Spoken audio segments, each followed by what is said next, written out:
The art was priceless.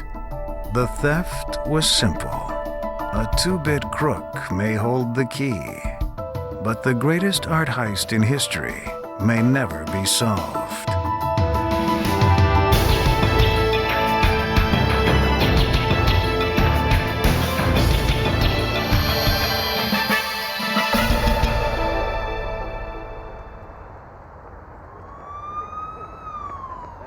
St. Patrick's Day weekend, 1990. In a city like Boston, the holiday provides every excuse for a proper binge. Happy St. Patty's Day.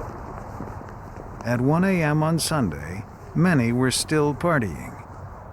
Others had jobs to do. Inside the Isabella Stewart Gardner Museum, two art students, moonlighting as security guards for $6.85 an hour, had the place to themselves. The safety of 2,500 world masterpieces was in their hands.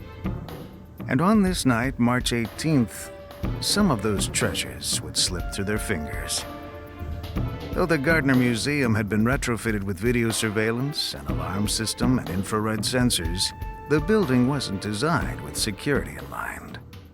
The thing that struck me the most about it was that it was inherently a very difficult place to secure. It's a mansion. It was built well over 100 years ago. Even so, no one had ever tried to break in or steal any of the Gardner's treasures. The guards had no reason to believe tonight would be any different. This was just another night of easy work. One man watched the monitors, ready to press the panic button at the first hint of trouble. The other patrolled the floor and reported back. It was a simple, effective routine. But the men who came to rob the Gardner had an effective routine of their own.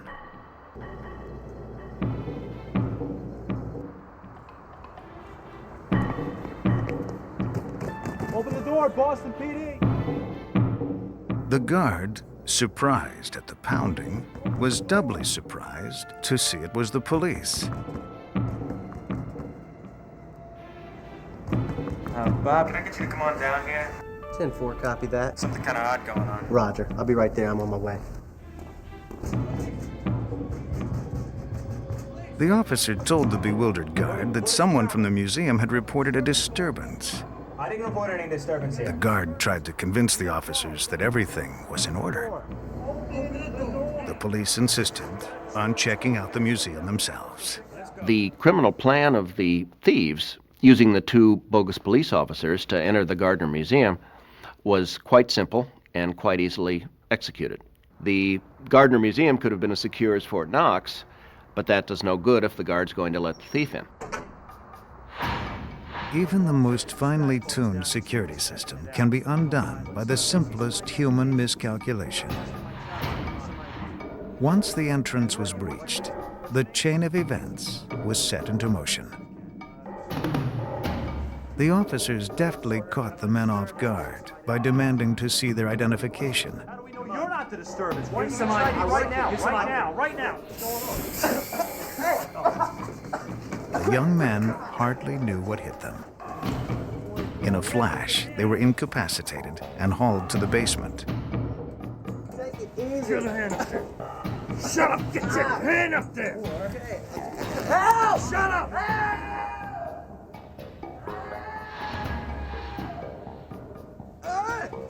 The guard, lured from his post, had had no time to press the panic button. No alarm had been tripped. The intruders must have known about the surveillance system because they quickly put it out of commission. They turned the cameras to face the wall and dismantled the printer that recorded activity from the sensors in every room. It was well planned. They knew how many guards were on duty. They knew where the videotape machine was and to take the tape. The Isabella Stewart Gardner Museum was now under their complete control. It was just after 2. The dangerous part was over. No one knew the intruders were in the museum, and the morning guard wasn't due until 7. That gave them hours to perform their illicit task. As bold as the thieves were, they didn't make the most of their opportunity. They had the whole museum to themselves in the dark of night. They could have pulled a truck up and removed $1 billion worth of art, and instead they took a few valuable things and left behind an extraordinarily valuable assortment of paintings that, fortunately, are still there. Despite their expertise at breaking in, they seemed somewhat at a loss for which pieces to take or how to take them. Rembrandt's only seascape, Storm on the Sea of Galilee, was sliced out of its frame with a dull knife. The same fate awaited Rembrandt's Lady and Gentleman in Black. They also took a painting by Vermeer. In their assault of the Gardner, they helped themselves to a small self-portrait of Rembrandt and some less valuable works, including a 3,000-year-old Chinese vessel and the finial from a Napoleonic battle flag. There seemed no rhyme or reason behind the choices they made. The sensors in each room indicated they'd spent 2 hours moving about the museum. Given that amount of time, the devastation of the paintings was all the more senseless. Although it's considered by many people the art crime of the century, and in terms of value and in terms of sort of impact it is, if you look at the details of it, it was also a botched crime. It was a crime in which a lot of good works of art that were there for the taking were missed, and artwork that was taken was cut from its frames, which is obviously not something you want to do with irreplaceable Rembrandts. The thieves' behavior suggested they weren't acting alone. What I suspect from that is that the robbers were recruited as robbers. My guess is they'd never done an art theft before. I very much suspect that there were other people behind the theft besides the 2 bogus police officers. When it was over, the thieves made off with 13 objects, estimated worth $200 to $300 million. Sunday morning, 7 a.m., March 18th, 1990. The daytime guard at the Isabella Stewart Gardner Museum was puzzled when the night guards didn't come to the door. He waited until the maintenance man arrived. Neither had a key. They call it a security deposit or some stuff, right? They knew something wasn't right. Where were the guards?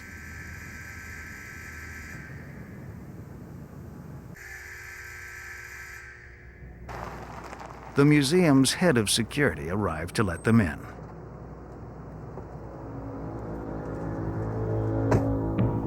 His quick inspection of the rooms revealed no guards, missing artwork, and big trouble. He rushed to call the police. After their rescue, the guards gave their accounts of the night before. But it all happened too fast. Their descriptions of the thieves were hopelessly sketchy. Police sought better clues elsewhere in the museum. The thieves had been sloppy in removing the art. Detectives hoped they had been careless enough to leave a fingerprint or more. But no traces of their identities remained. Investigators would have to widen the search. After an art theft takes place, there are several things you do, and 2 important things which come to mind are, number 1, to look to your network of underworld informants, and number 2, to try to catch up with the stolen objects and use them to work your way back toward the thieves.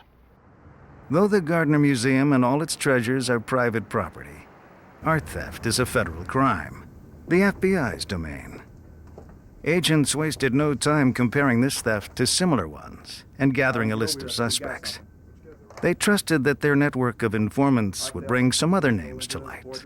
A heist this big couldn't stay secret. The small museum offered a $1 million reward for any information leading to the return of the artwork, an unprecedented sum 4 times higher than any reward ever offered. But then, this was the biggest art theft of all time. If stolen artwork isn't recovered within a few days, it can vanish for decades, or forever, as it's sold to unwitting buyers and ends up in private collections. Agents needed to cover a lot of ground very quickly.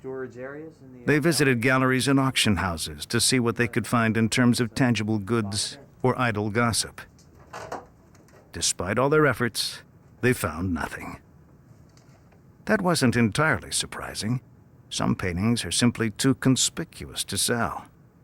I think we have to ask ourselves why at the high end they would bother with a Vermeer painting, which most people would call unfensible. No criminal would touch it because there's only 30-some-odd Vermeers in the world, and therefore they're very noticeable. It's like everybody knows where each one of them is supposed to be. Sometimes famous works are stolen simply in order to ransom them back to the museum for the insurance or reward money. If that was the robbers' game, they had wasted their efforts.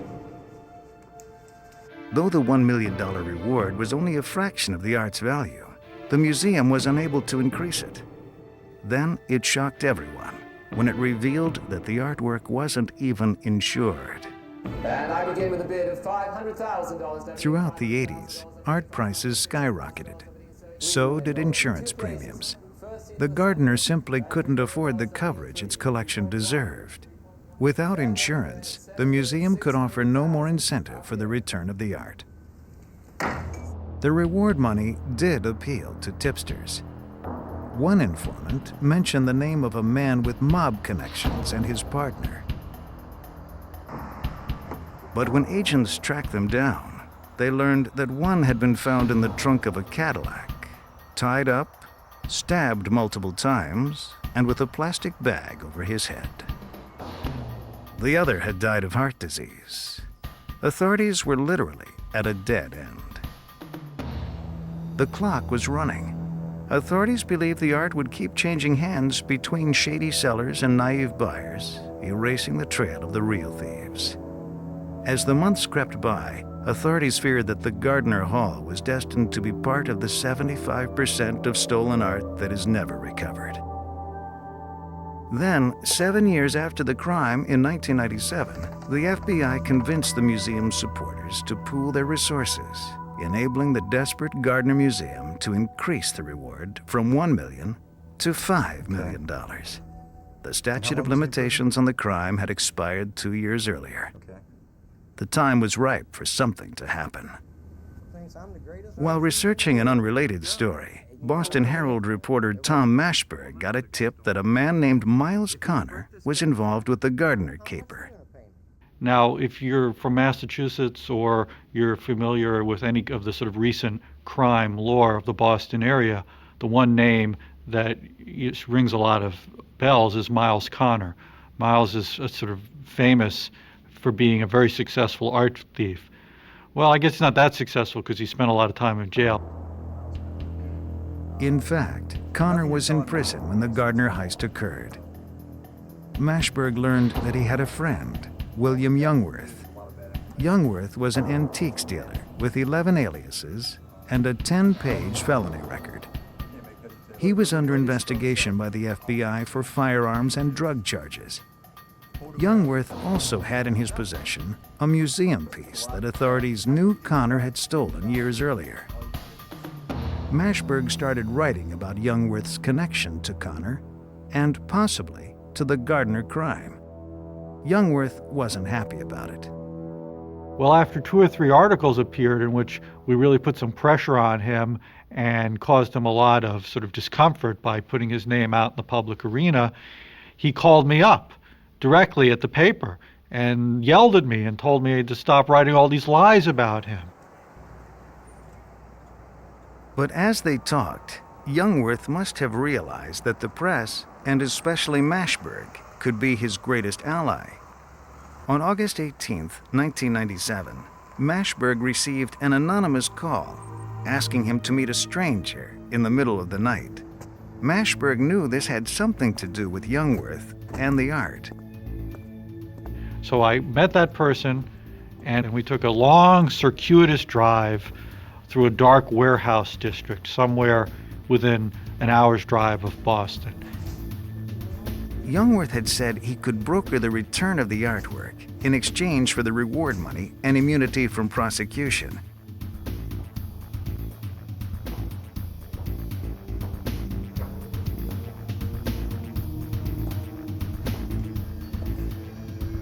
Mashberg told him that authorities needed proof that he really had access to the paintings. This was Youngworth's way of providing the proof. He arranged for Mashberg to see Rembrandt's Storm on the Sea of Galilee.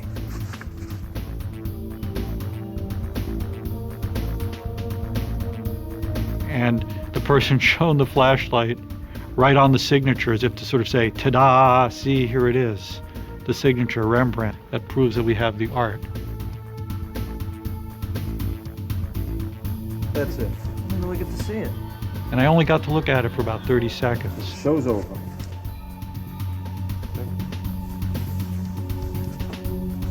The painting was quickly returned to its tube. Mashberg was escorted out of the warehouse and into a waiting cab. He agreed to sit on the story for 10 days until the paintings could be moved elsewhere. Mashberg is convinced he saw the real thing. But the reason why I don't believe it was a fraudulent painting is very simple. There's no way on earth that the gardener would give $5 million for a fraudulent painting. The only way they would give the $5 million is if the painting could be authenticated. And if the painting was a fraud, what was the point of showing it to me, other than to fool me? There was no point in that. Mashberg broke the story 10 days later.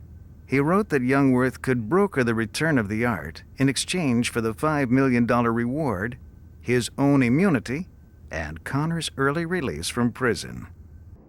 Deals like that were becoming Miles Connor's trademark. It wouldn't be the first time Connor used stolen art to buy his freedom. In 1975, he brokered the return of a Rembrandt stolen from the Boston Museum of Fine Arts years earlier. It occurred to him that he might be able to leverage himself out of this problem with the law and get himself less jail time if he could be responsible for helping return a piece of stolen art. Well, of course, he stole the art first and then returned it, which is not exactly what I suppose the authorities have in mind. And in exchange for the return of the painting, he was given a far shorter sentence. That audacious plan had worked in 1975, and it looked like Connor and Youngworth were about to try it again, using the stolen Gardner art. Connor still had 3 years of a 10-year sentence, and Youngworth was facing prison time of his own. Connor told Mashberg that he and 2 accomplices had cased the Gardner years earlier and had seen how lax the security was. In fact, Connor boasted that one of his men had unlocked a window. He returned every few months to find it remained unlocked. According to Connor, while he and Youngworth sat in prison, their 2 partners may have continued planning the Gardner Museum heist without them and then pulled it off. But they lacked Connor's eye and his respect for the artwork. It seems like the people who went in were people who were following kind of plan that Connor would have organized, but without him there, they sort of freelanced as they went along. So they broke glass here to get at paintings, they cut other paintings out, and they ended up not taking all the best or most valuable items. Connor had told authorities that he knew who stole the Gardner's art. They were the same men he cased the museum with years earlier. One of them, William Houghton, was also the custodian of Connor's extensive art collection whenever Connor was doing time. It wasn't the first time agents heard Houghton's name. He was one of the dead-end leads the FBI had followed earlier in the investigation. Perhaps it wasn't such a dead end after all. After Houghton's death, Youngworth became the next in line to hold Miles Connor's artwork. He had it moved from Houghton's storage unit. Connor alleged that Youngworth unintentionally picked up some of Houghton's plunder at the same time. The Gardner art was among it. That would explain how it fell innocently into Youngworth's hands. In their minds, that entitled them to the reward, since they were willing to help recover it. To the FBI, Connor and Youngworth's plan sounded like extortion. One flashlit peek by a newspaper reporter was hardly enough to motivate stroking a $5 million check and springing two felons. Come on, I didn't really get to see it. There would be no immunity granted until Connor and Youngworth could prove they had the real thing and prove they weren't directly responsible for stealing it. The case of the missing Gardner masterpieces was at a stalemate. Connor refused to provide any more information, and Youngworth wouldn't talk unless he and Connor were granted immunity. The FBI refused unless the two could prove they could get the art. In October 1997, that proof arrived in Tom Mashberg's office. A small quantity of paint chips and some photographs of the stolen Rembrandts. The negatives were scrutinized. The Herald's photo lab determined that they weren't doctored. The FBI agreed, but said they were photos of reproductions, not the real paintings. The paint chips were sent to a forgery expert for verification.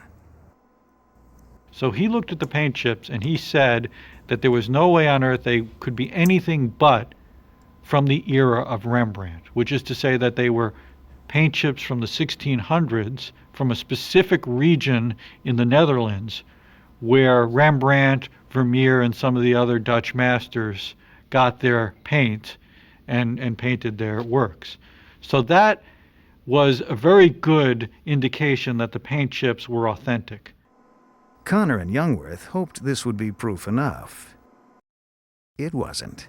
When the FBI tested the chips, they determined that they didn't match the ones left at the scene of the crime. Agents had no way to test them against the missing Vermeer, which they may actually have been from. The case was back to square one. Everybody had a different agenda. The criminal's agenda was to get the $5 million reward. My agenda as a journalist was to get a good story. The Gardner's agenda, of course, was to get its art back. But the feds and their agenda was to make an arrest, to solve the crime. They required more and more proof, eventually asking Connor and Youngworth to present one of the stolen pieces. Well, when we talked to the lawyers said that that would be foolhardy, because the minute Youngworth or somebody associated with him produced an item, they would swoop in, they would arrest him, they would indict him for extortion, and the story would fall apart.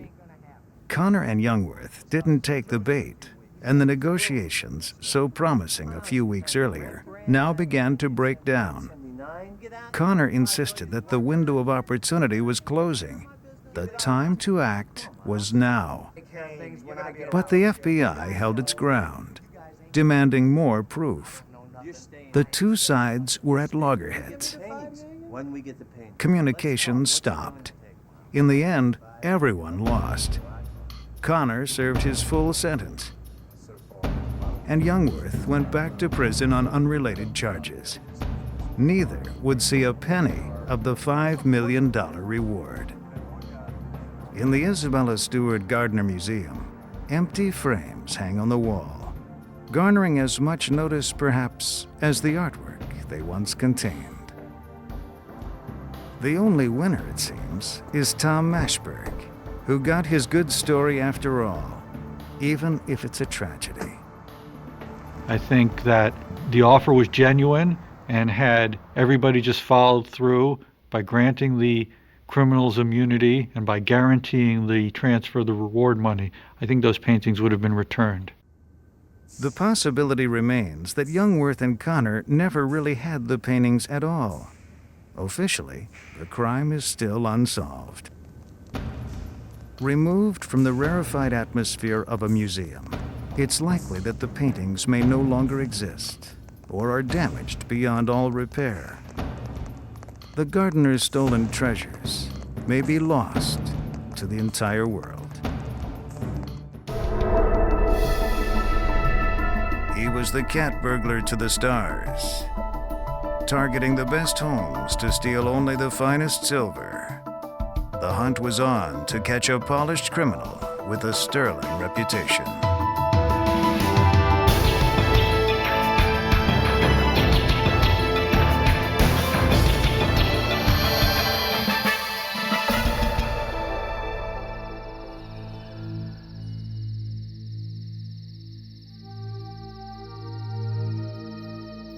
In the summer of 1995, a crime wave hit the wealthy enclave of Greenwich, Connecticut.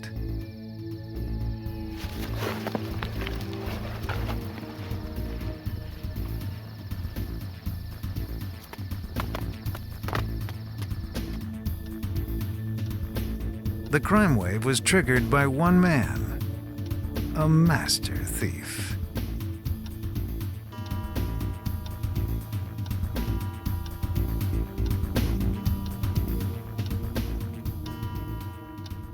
He would specifically target these homes at night between the hours of, say, midnight and 5 a.m.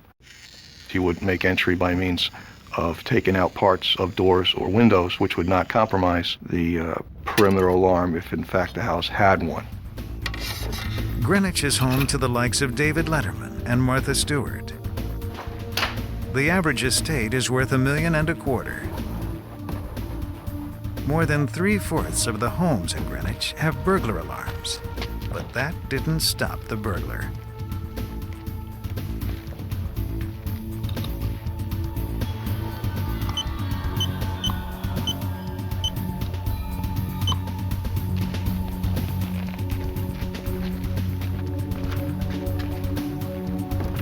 The burglar didn't care whether anyone was home.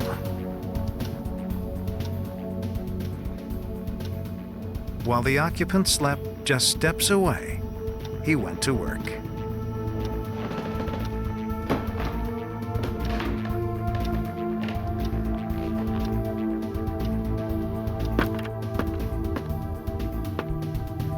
No one ever confronted him, yet sometimes he was spotted. The witnesses never betrayed him. They were the family pets. Animals don't alert to him. And I find that kind of far-fetched and hard to believe, but I have gone on burglaries where those particular residences did have dogs, and the homeowners weren't aware of those dogs barking at all during the night.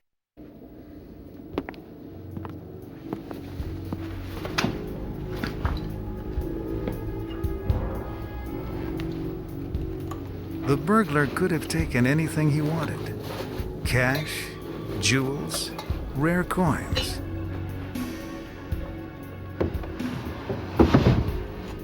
Instead, he zeroed in on one thing: pure sterling silver.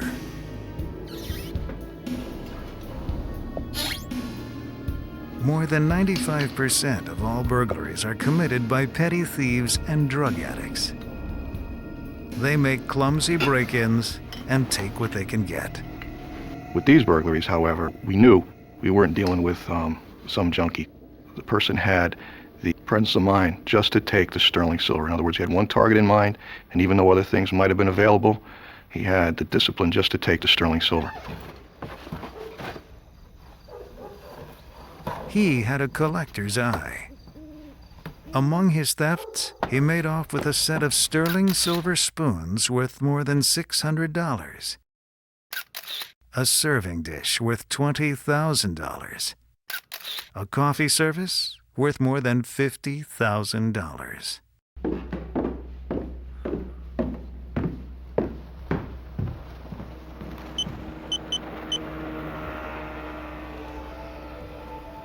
Anything that wasn't pure silver, he left behind.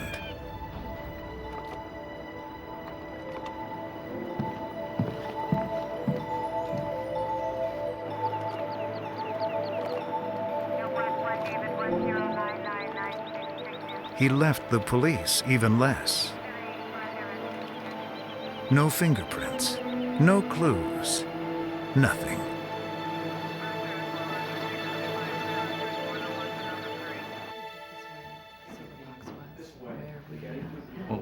The first burglary occurred on August 13th, 1995.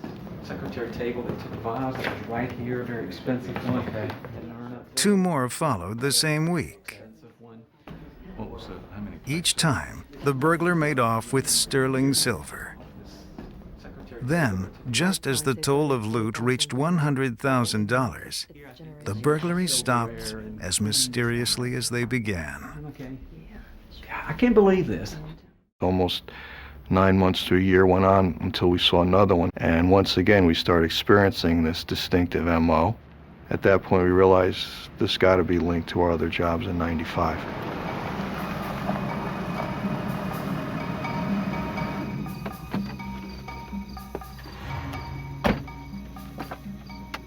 The silver thief returned to Greenwich in May 1996. This time, he set his sights on the rich and famous, the $15 million mansion of Ivana Trump, former wife of New York billionaire Donald Trump.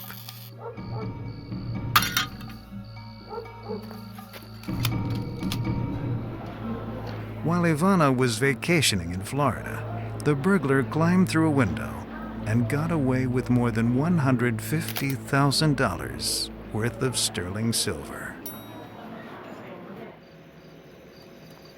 Just 4 days later, the burglar targeted Ivana's neighbor.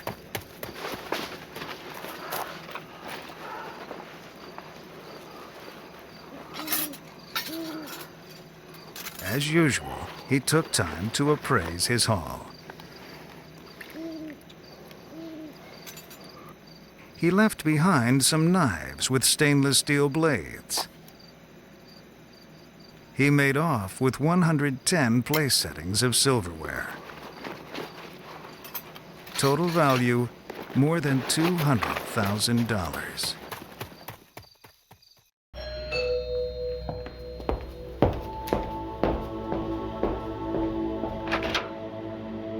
During the burglary, the maid was sleeping upstairs. She never heard a thing.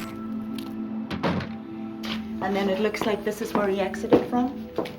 Right over there? Okay.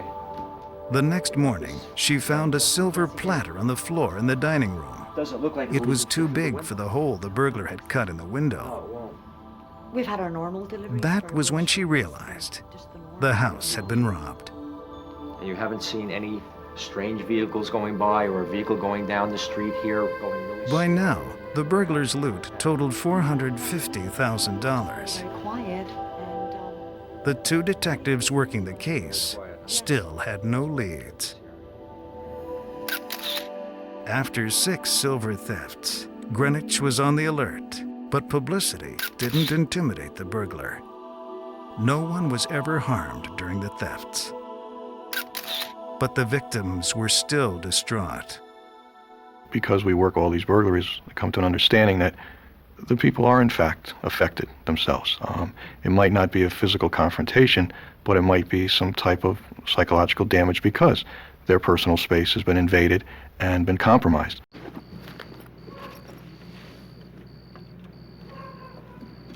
All the while, the silver thief grew more daring. When he ran into an especially tough alarm system, he cut the phone line that linked it to the security company.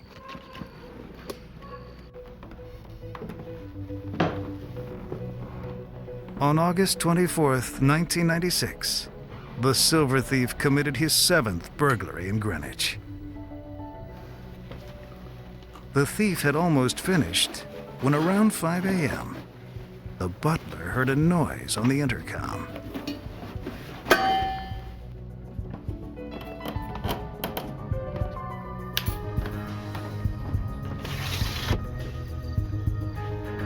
Hey, you! Hey! Where are you going? What?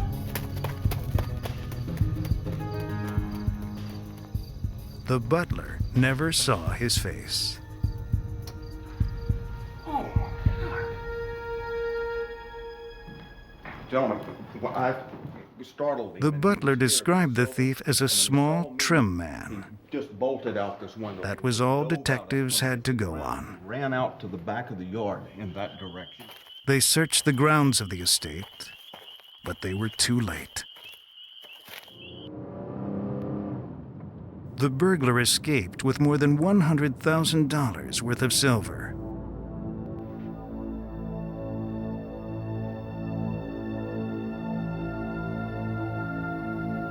None of his loot ever surfaced among local fences.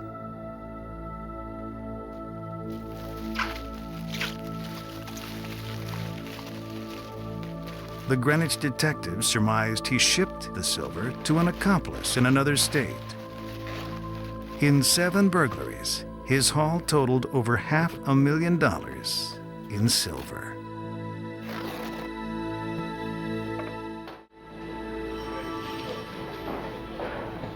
Detectives waited for the 8th burglary. It didn't come. The case seemed headed for the unsolved files. Then, they got their first break. One day, my partner in the burglary squad was reading one of the local newspapers, and he read an article about how in the Hamptons of Long Island, an affluent beach community, a burglary had taken place where sterling silver was the sole item taken from this home. Be sure to find out. Detectives phoned the police department in the Hamptons. They directed them to a prosecutor in Monmouth County, New Jersey. The prosecutor supplied a name: Blane David Nordahl. The child of a broken home, Nordahl had enlisted in the Navy in the late 1980s, but soon went AWOL shortly thereafter. He embarked on a string of nickel and dime burglaries. In 1991, he left a clue at the scene of the crime. One of our forensic technicians found on a countertop a sneaker print. Forensically secured that sneaker print, and when he was arrested, Mr. Nordahl had a pair of sneakers which perfectly matched that sneaker print. When police connected Nordahl to a whole string of burglaries, he threw in the towel. He confessed his crimes and named his fences in return for a shorter sentence. Nordahl was convicted of 42 burglaries and got 4 years in prison. When the detectives from New Jersey and Connecticut compared notes, they found the identical M.O. They concluded they were looking for the same guy. But when they saw how widespread the robberies were, they sent out a nationwide bulletin. Police in Pennsylvania and Rhode Island replied. They suspected Nordahl had been there too. We've all got. Calls poured in from across the country as investigators of unsolved burglaries spotted the same pattern. In Illinois, 11 estates on Chicago's exclusive North Shore were hit. Another 50 silver burglaries had occurred in New York and New Jersey, including the estate of rocker Bruce Springsteen. Authorities nicknamed Nordahl the burglar to the stars. When you're the burglar to the stars, you gain a certain notoriety, which is good if you like celebrity status, but not so good if you're a burglar, because certainly then you'll be able to be easily identified, especially for the guys like us who are looking for you to put you behind bars. Putting Nordahl behind bars wouldn't be so easy. To avoid the mistake that got him convicted in '91, he trashed his tools, clothes, and sneakers after each burglary. Nordahl clearly wasn't a typical burglar. He was neat. He was fairly clean about his burglaries. He was fastidious about the items that he would take. Selective. He was a professional burglar, as best you can describe it. Detectives had a suspect, but no proof. Then they got their second break. They found out their guy had a girlfriend. Our detectives had built up a relationship with the girlfriend of Blane David Nordahl. She decided to cooperate because she thought it was in the best interest of Blane that he finally be caught. And during this time, you didn't see anything Nordahl's unusual, girlfriend claimed he wasn't a typical criminal. He was a nice guy who didn't drink, didn't smoke, and didn't do drugs. He just had a thing for silver. With any drugs. She told the police how Nordahl pulled off his heists. He targeted his victims by reading about the layout of their homes in upscale magazines like Town and Country and Architectural Digest. The girlfriend even drove around with the Greenwich police and identified the houses Nordahl said he had robbed. She also confirmed that Nordahl usually shipped his loot out of the state. Then, she gave detectives their biggest break yet. She revealed Nordahl had stayed at a motel in Greenwich during the time of the burglaries.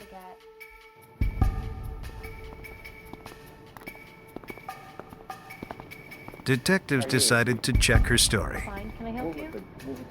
They needed a motel log with Nordahl's signature and the dates May 5th through May 13th, the nights of the burglaries. Yes, I have a Mr. Nordahl registered. Pay dirt. That was the evidence they needed to subpoena Nordahl's credit card records. When was the last time you saw? Detectives uncovered a paper trail of receipts up and down the East Coast and across the Midwest. Since Nordahl had crossed state lines, it was now a federal case. On October 8, 1996, the FBI followed the trail to Nordahl's mother's house in Chesterton, Indiana.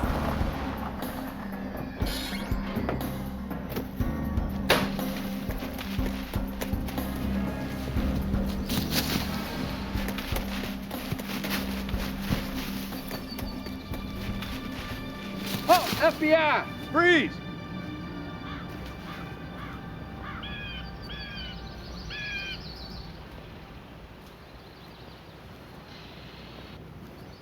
Hey, yeah, we just had a runner here. In minutes, police launched a manhunt. But once more, Nordahl gave them the slip. When they searched the vehicle in the driveway, the FBI found another credit card receipt, this one in the name of David Price. The agents suspected Price was an alias used by Nordahl. They searched computer databases and turned up a checking account and driver's license used by Nordahl under his alias, Price. They also found Price had just rented a car. Armed with a license plate, police departments throughout the Midwest put out an all-points bulletin on the so-called Price. With no luck.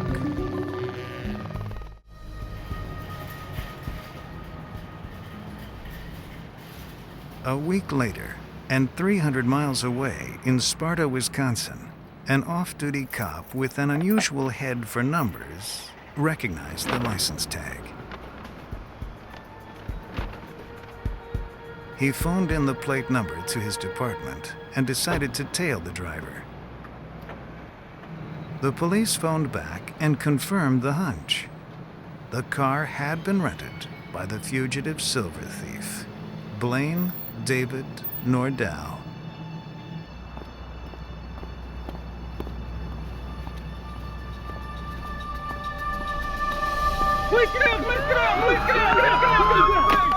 The arrest warrant for Nordahl ran to 32 pages. It included 6 counts of second-degree burglary and 6 counts of larceny. Because Nordahl had committed a federal crime, he would be incarcerated in Brooklyn, pending trial in federal district court in New York.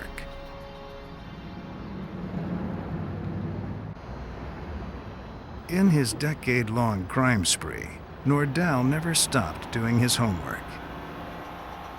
In his car, police found a criminal's curriculum: how to launder money, tricks of the burglar alarm trade, new ID in America.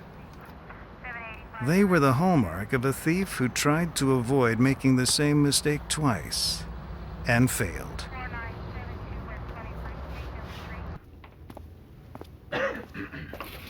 Nordahl's capture was due largely to the perseverance of the Greenwich detectives, so they got first crack at interviewing him. First, do you want to start with? They were amazed by the extent of his crimes. Well, you can say I'm a perfectionist when it comes to my We didn't have a real solid number in our heads aside from the ones he had done in Greenwich. As these interviews went on, it led to a substantial amount of burglaries being revealed, much more than we thought of initially. It led to 142 burglaries, which were perpetrated in 36 different jurisdictions in 9 different states. Nordahl was looking at 15 years in prison. Mr. Nordahl, true to form, indicated that he would cooperate with authorities to identify the individuals who he sold his property to. And the authorities were interested in who would buy these type of items, particularly the more expensive items that were taken from the very wealthy or the very famous. And they agreed to release Nordahl with the anticipation that he continued to cooperate. Nordahl spent 20 months behind bars while awaiting sentencing. Nordahl, back it up. Your B&B. About time. Post 8 to match. After making a plea bargain with prosecutors, Nordahl was released on bail on June 18, 1998. Around the corner. He promised to go straight. 1 month after his release, a wave of burglaries struck Pennsylvania and Maryland. The only items stolen were sterling silver. In Baltimore alone, a dozen homes were hit for some $700,000 worth of sterling. Blane David Nordahl was back in business. He changed his location. He moved to different parts of the country, but his occupation didn't change. Police were certain Nordahl was their man, but as usual, he left no clues behind. By enlisting police from Pennsylvania, New Jersey, and Maryland, the FBI kept Nordahl under surveillance around the clock.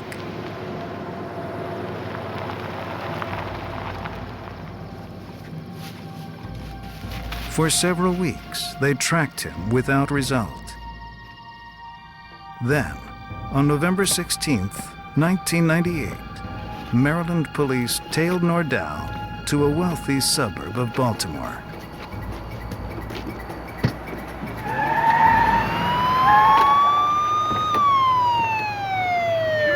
Turn around, hands up, on the deck, face down, arms out, palms up. If Nordahl had gone straight, prosecutors would probably have let him off with time served. Now, he had 3 strikes against him. It looked like he was out of the game for good. Bring a heel on your crotch, Up. But to the cop's surprise, Nordahl didn't have any silver, just the tools of the trade. Guy can't take a walk. Walk in there. Police settled for a 4th-degree burglary charge. In the end, the misdemeanor turned into a felony. Nordahl faced 10 years for committing a crime while on pre-trial release. He's going to go back to what he knows after he's done his prison time, because after a while in our business you become a realist, and you realize that there's some people in the world that even if you snap them a chalk line, they still couldn't walk a straight line. If he outlives his sentence, Blane David Nordahl will be back on the street. Once more, the question will be whether he goes straight or lives up to his sterling reputation.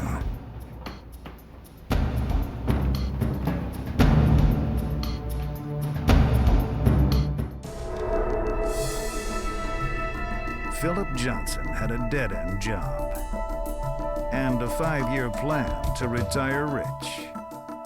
One day, he hit the road with $20 million stolen dollars and vanished.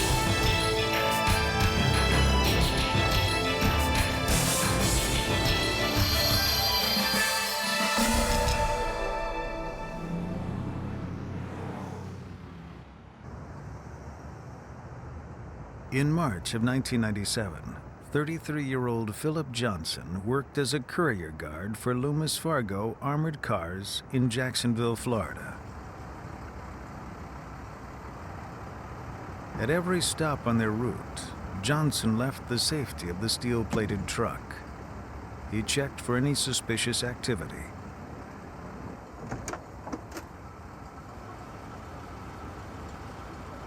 Then, Johnson entered the stores where merchants would fill bags with cash, checks, and coins.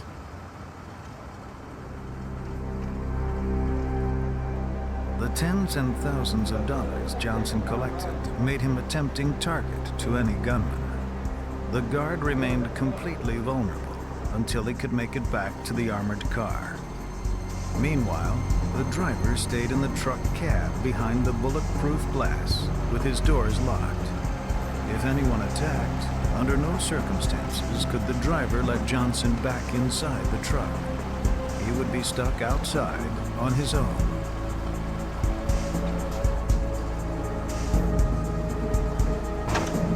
If clear, the driver would open the door. It was hazardous work without hazard pay. $7 an hour without health insurance, dental plan, pension, or overtime.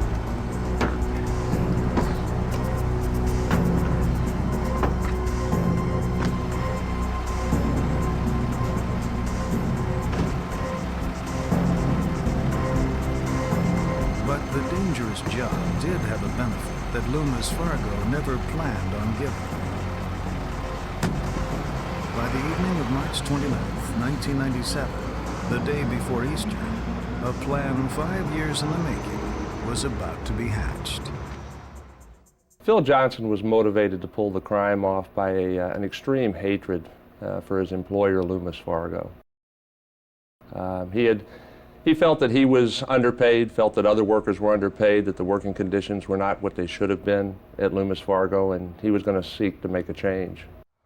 As their shift neared its end, Johnson's truck returned to the Loomis Fargo warehouse, fully loaded with cash and checks.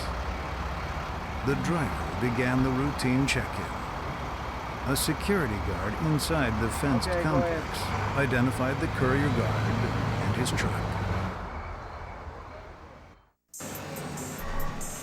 The day's load was particularly heavy. It was the Easter holiday weekend, and consumers crowded the stores. During their shift, Johnson and his driver had collected millions from the busy retailers. Even more cash waited in the company's vault. Each shift, the guards faced the temptation of handling hundreds of times more money than they would ever earn in a lifetime. My daughter's recital. Terry, James Brown, and Dan Smith worked inside the warehouse as vault guards. They had worked together with Johnson for 2 years. Get inside and I'll toss you the money. But a bond had never developed between the three. The courier did not share in the camaraderie of his co-workers. He was an outsider that kept to himself. By 6:30 that evening, the driver was finished for the day. He clocked out and went home for the night.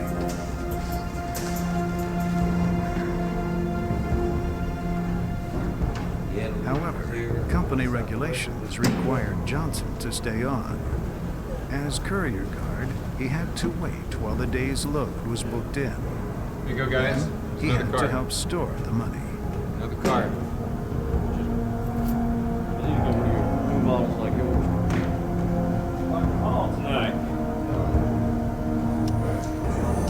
These were the last moments that he would follow company procedure. Near 7 o'clock, when all the others had left, Johnson broke his routine of 10 years. He retrieved a bag from his car and sprang into action. All right, that'll be good, man. Yeah. Two circuits.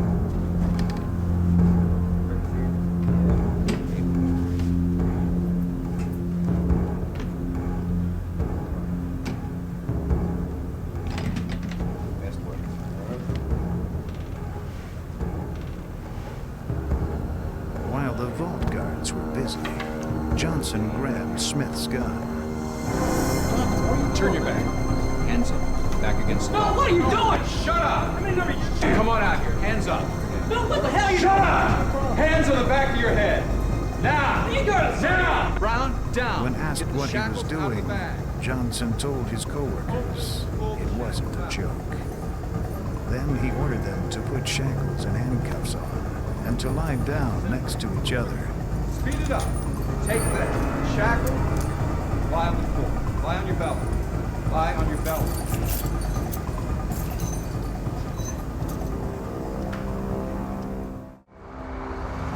He took one of the company's unmarked vans and backed it into the vault area.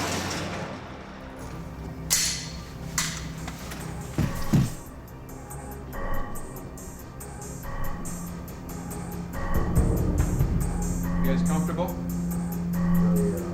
Shackled on the floor, Smith and Brown could do nothing but fear for their fate. The vault offered Johnson cash in all denominations. He left the coins and small bills of 1s and 5s. Don't move, boys.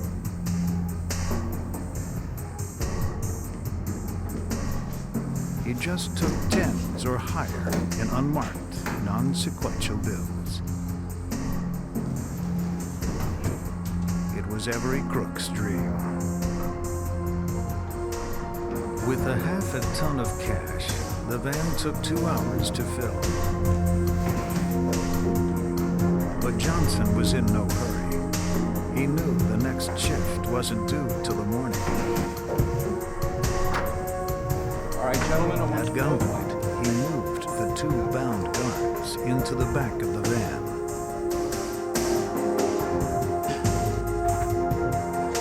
Stay covered up. Then he began cleaning up the crime scene. He moved the cars belonging to Smith, Brown, and himself out of the employee parking lot so no one would suspect they were still in the warehouse. Johnson then grabbed what the police would look for first, his personnel file. He also took the videotapes from the surveillance cameras. Last, he set the vault timer so that the door would not open until the next afternoon, Easter Sunday. Everything had gone according to his well-thought-out plan. Then, Johnson got careless.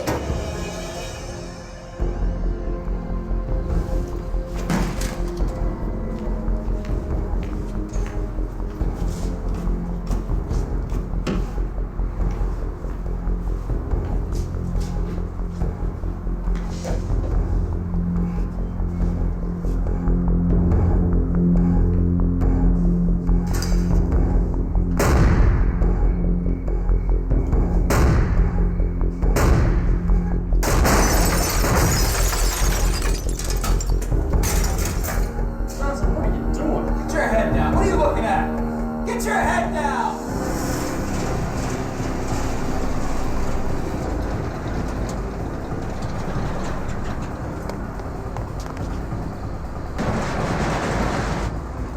With Smith and Brown as hostages, he drove the van the short distance to his home.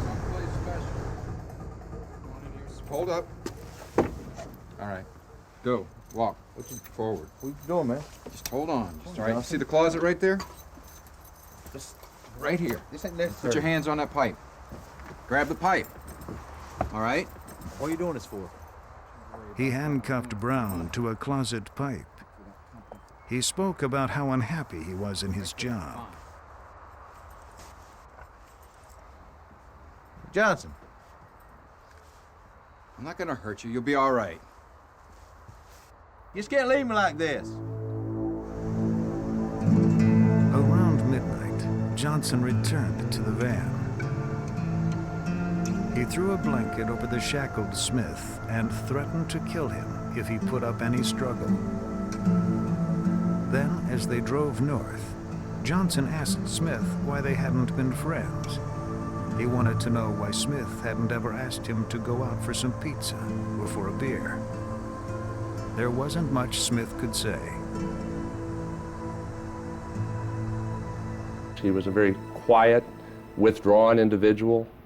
He had been outspoken at times about his displeasure with Loomis Fargo, but yet he didn't really say what he wanted to do or where else he would go. I think he was just building up some frustration inside at that time over those years. They drove all night, stopping only for gas. Sometime in the early morning, they stopped so Johnson could unload the money. Sitting in the van, covered by a blanket, Smith could discern little about their journey, except vague sounds, like the clank of a metal door being rolled up. While Johnson unloaded the money, Smith remained helpless in the van. He didn't know where they were, nor did he know what Johnson intended to do with him. A little more than an hour later, Johnson drove the van to some wooded acres in the Blue Ridge Mountains near Asheville, North Carolina. He forced the captive guard to handcuff himself to a tree and then lie down.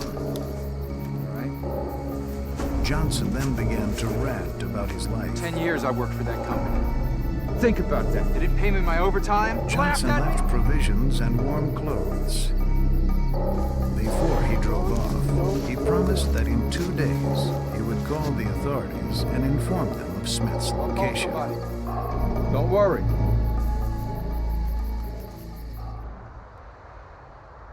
The next morning, employees arrived at Loomis Fargo, only to find that they were locked out of the warehouse.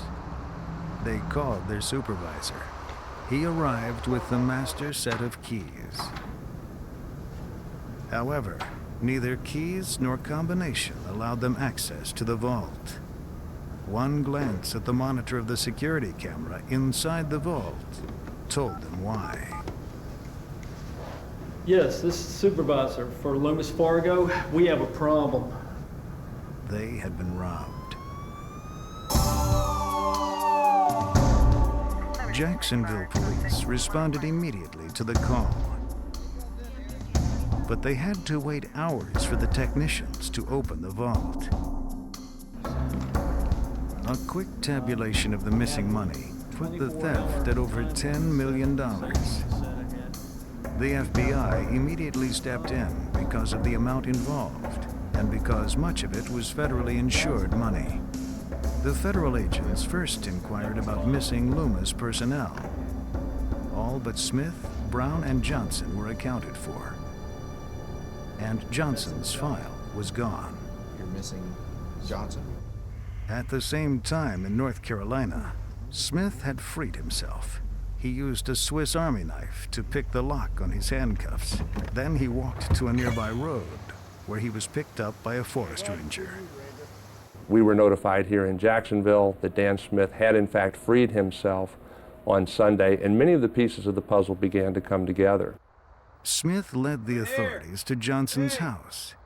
There they found Brown just where Johnson had left him 18 hours earlier. I got him. With the two Loomis guards safe, the FBI began the manhunt for Johnson. A description of Johnson and the missing van was sent out across the Southeast. The first lead came from an Army sergeant in Asheville, North Carolina, who spotted an abandoned white van. He reported the stolen vehicle with the broken driver's side window and keys in the ignition.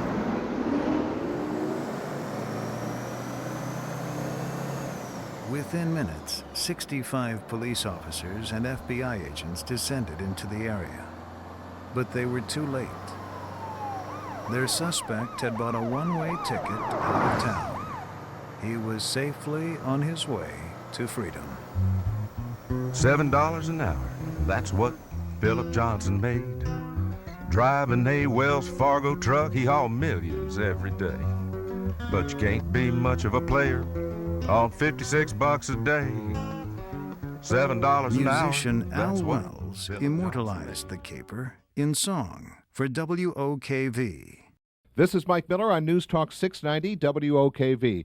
So the story is this. A security guard named Phil Johnson, who works for Loomis Fargo, instead of going home after his shift, leaves with nearly $20 million. The improbable heist immediately seized the imagination of local broadcasters. There were a lot of people in the audience who were really rooting for Philip Johnson on a lot of different levels. A lot of us could identify with him. I mean, how many people out there have worked in a job which they didn't think was ever going to take them any higher? How many people work in a job that they knew was never going to be any more lucrative? How many times do you work for somebody and realize that you know more than your boss knows and you can't understand why they don't go to you for advice? I think those were all the feelings that Philip Johnson had stored up in him. So when he did pull this off, he thumbed his nose at everybody. He said, I'm better than $7 an hour. I'm smarter than you think I am. And guess what? With all the smarts that all of our bosses have, I could do something that you said was fail-safe. Philip Noel Johnson vanished, along with almost $20 million.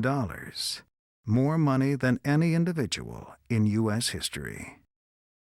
We had no idea where Phil Johnson had gone. There was indications that he might be up in Canada. There were indications he could be in Mexico or that he could be down in Costa Rica or South America. The only hope authorities had of finding Johnson lay in the jumble of evidence he had left in his home.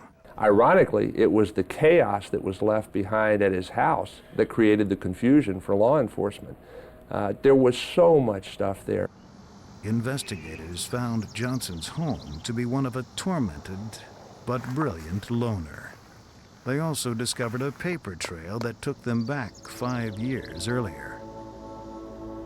Mucho. As far back as 1992, Johnson began preparing for his crime.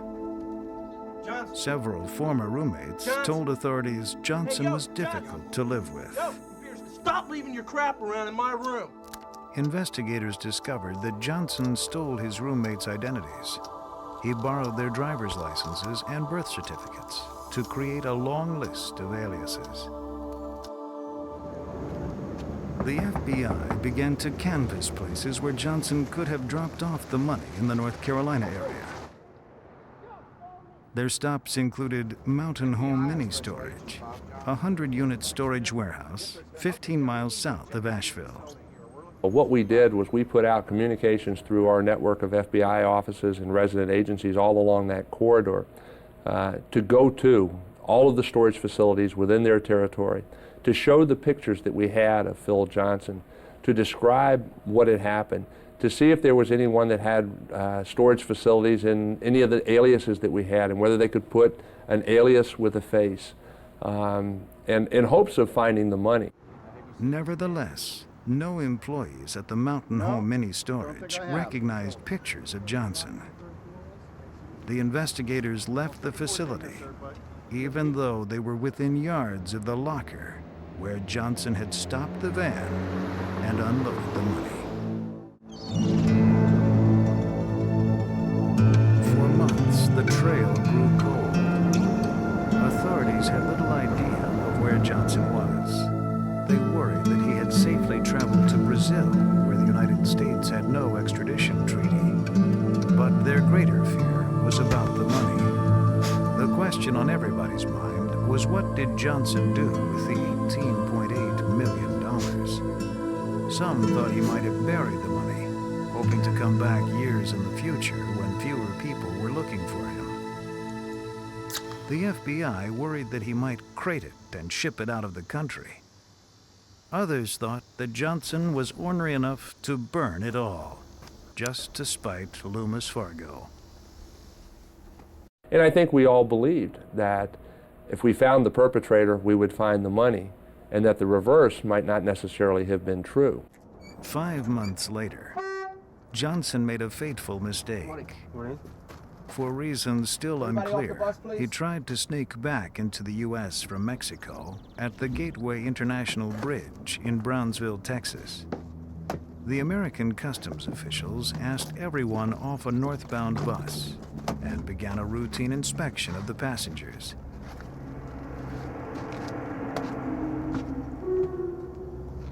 Customs Inspector Virginia Rodriguez walked right past a wanted poster for Johnson as she crossed to the bus, but she didn't recognize him. In the months since the heist, Johnson had lost weight, added a beard, and let his hair grow long. She asked him what he had been doing in Mexico for 2 weeks. He said he had been visiting friends. It was the way he said it that wasn't quite convincing to her. She asked for identification, and Johnson handed over a North Carolina driver's license. On a hunch, Rodriguez gave the license to a fellow customs agent to run through the National Crime Information Center database. Meanwhile, Rodriguez asked to inspect Johnson's bags. When she went through his luggage, she found $10,714 US. Rodriguez knew she was on to something. Okay, we got a problem with him on ID check. We're gonna have to detain him. Her fellow agent returned with the news that the name on the license, Roger D. Lauder, was an alias for Philip Johnson. The computer search came back with the flash alert: will extradite from anywhere in the world. At that time, he was taken into custody, and the FBI office in Brownsville, Texas, was notified that Mr. Johnson had been apprehended. When we heard that he finally got caught down in Brownsville, Texas, by riding on a bus with fake identification and $10,000 on him, we just shook our heads in amazement and said, we thought this guy was a lot smarter than he turned out to be. It's because he was just an average guy. So when he finally got caught in such an average way, we really shouldn't have expected anything else. Johnson was arrested and charged with armed robbery, kidnapping, and unlawful flight to avoid prosecution. If convicted on all counts, he faced a maximum sentence of life in prison and a $1 million fine. Federal officials offered Johnson a deal in exchange for the missing money, but Johnson spurned any cooperation, thinking the money was safely hidden. He was wrong. When Johnson was arrested using the alias of Roger Lauder, FBI detectives discovered that a man using the same name had rented a room in Mexico City. A search of the boarding room yielded a yellow receipt from Mountain Home Mini Storage. At 2 in the morning on September 17, 1997, FBI agents rolled up the door of the unit Johnson had rented. They found the missing Loomis Fargo money. Johnson left some personal items, including a book on depression and the videotape, If I'm So Wonderful, Why Am I Still Single? From the Brownsville arrest and the Mountain Home Storage Unit, the FBI recovered all but $100,000 of the millions that had been stolen. With the overwhelming evidence, there was little need for a trial. Johnson pled guilty to the charges of kidnapping, money laundering, and violation of interstate commerce under the Hobbs Act. He was sent to a maximum security federal prison, where he currently serves a 25-year sentence. The restitution he owes Loomis Fargo is $59,834.70. It will be paid back through prison labor, at a lot less than $7 an hour.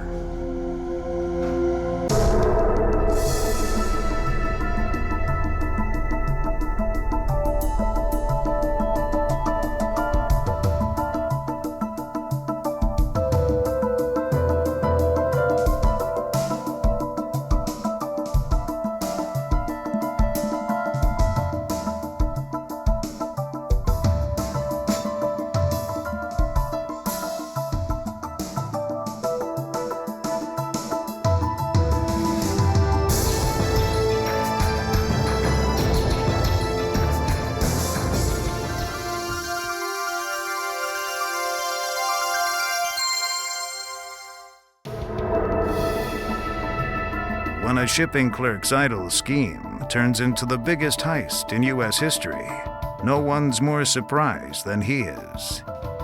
But sudden wealth can have lethal consequences.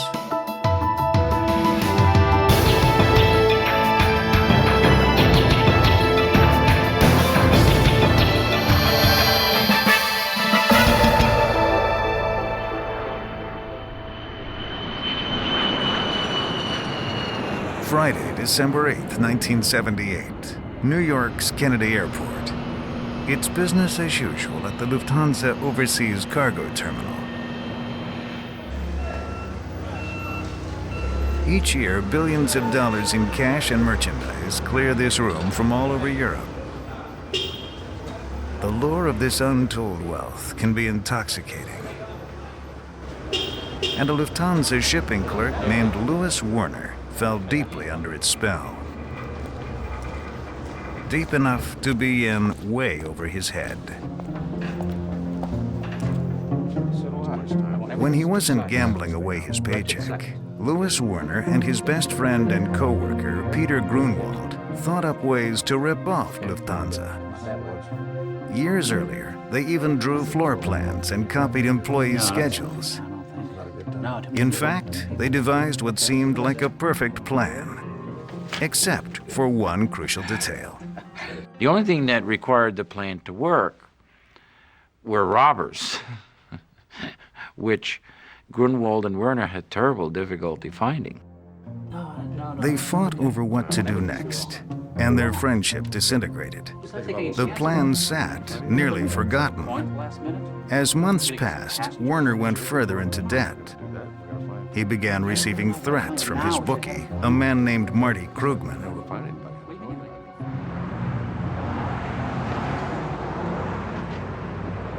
Marty Krugman hung out at a bar called Robert's Lounge, which lay just outside the airport and just outside the law.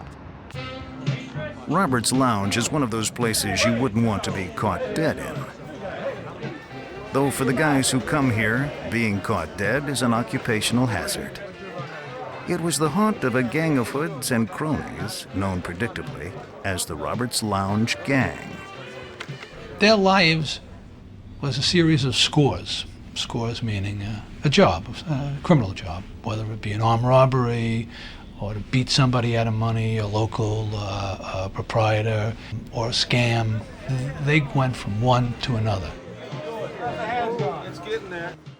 Werner, hopelessly in debt, realized he had something that would erase his obligations to Krugman and make himself a little money besides. The heist plans. Come on now. What's the call? All right. Krugman shared the idea with his boss, Jimmy Burke, a mob enforcer who owned the lounge and the gang. Let's go in the back. Burke had an incredible violent reputation. In one case, Jimmy was known to have broken every single bone in the face of someone who was late on a payment. Now Burke was in trouble himself. The mob demanded he keep the cash flowing. He needed a lucrative plan. He needed Werner's plan.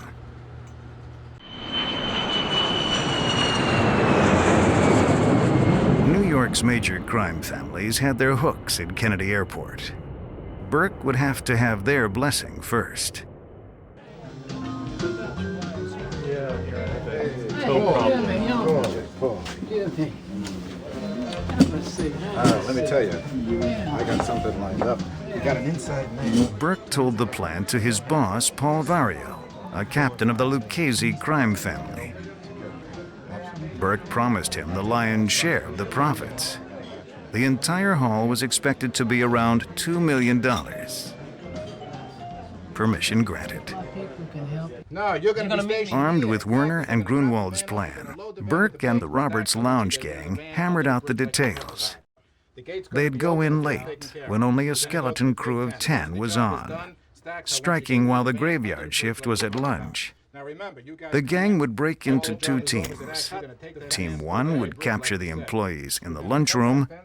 Team 2 would secure the cargo terminal. It was a brilliantly simple plan. Remember, these guys they're not cowboys necessarily. They don't want to go in shooting up a place because it puts a tremendous amount of pressure on them afterwards. Law enforcement will tend to be much more dedicated sometimes when people get hurt or killed. So they don't want to do that. They want to make it simple, low-keyed. To ensure that simplicity, the Mafia hedged its bets. They sent along a mob soldier to act as their eyes, ears, and if necessary, their hired gun. So Burke felt the pressure for the plan to succeed. It wasn't just a matter of pride or money. It was a matter of life and death. The scheme moved forward. There was no turning back, no room for mistakes.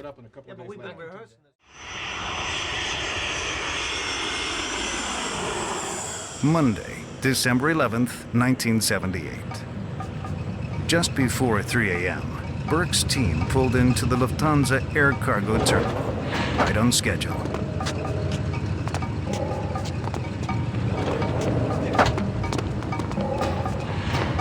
Once they arrived, the team split.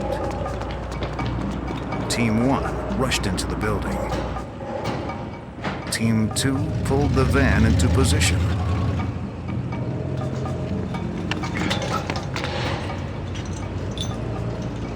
Clearing the security gate, they moved toward the loading dock, where they would wait for the all-clear signal.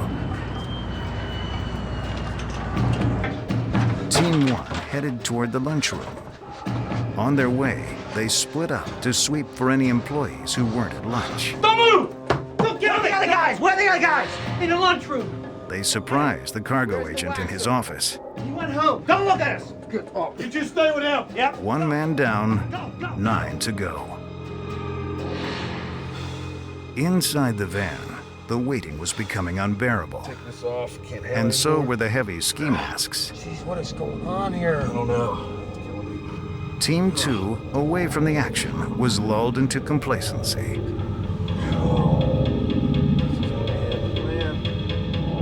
Team 1 made its way to the lunchroom. Werner's floor plan told the men where to find it. There's 5 of them. They made their move.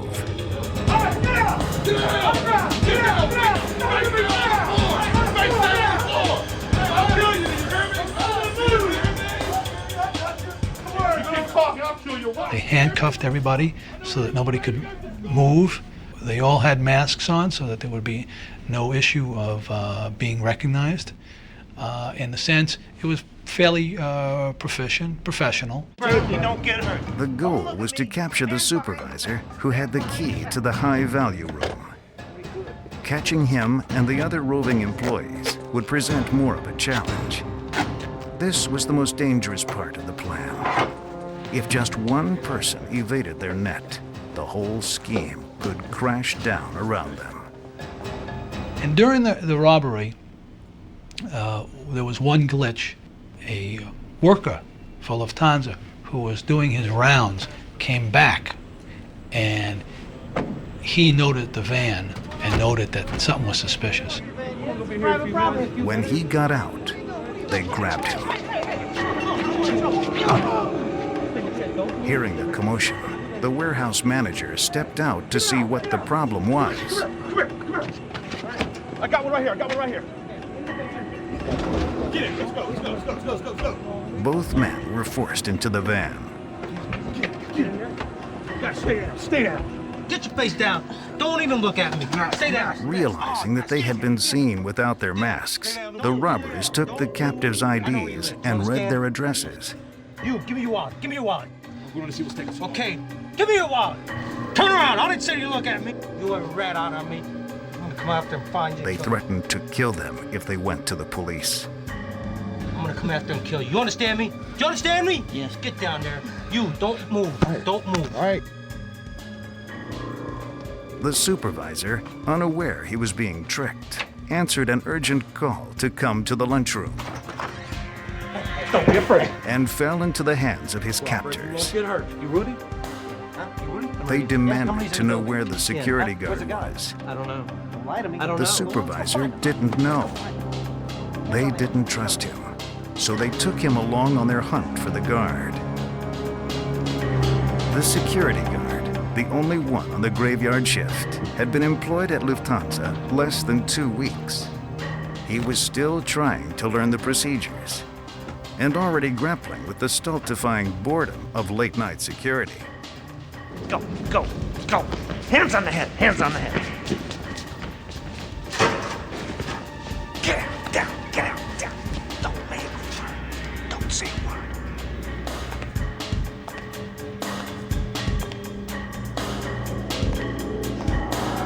Don't move, old man, or your brains will be on the ceiling. Flashlight down. You got him? You got him? I got him. Well, come under you.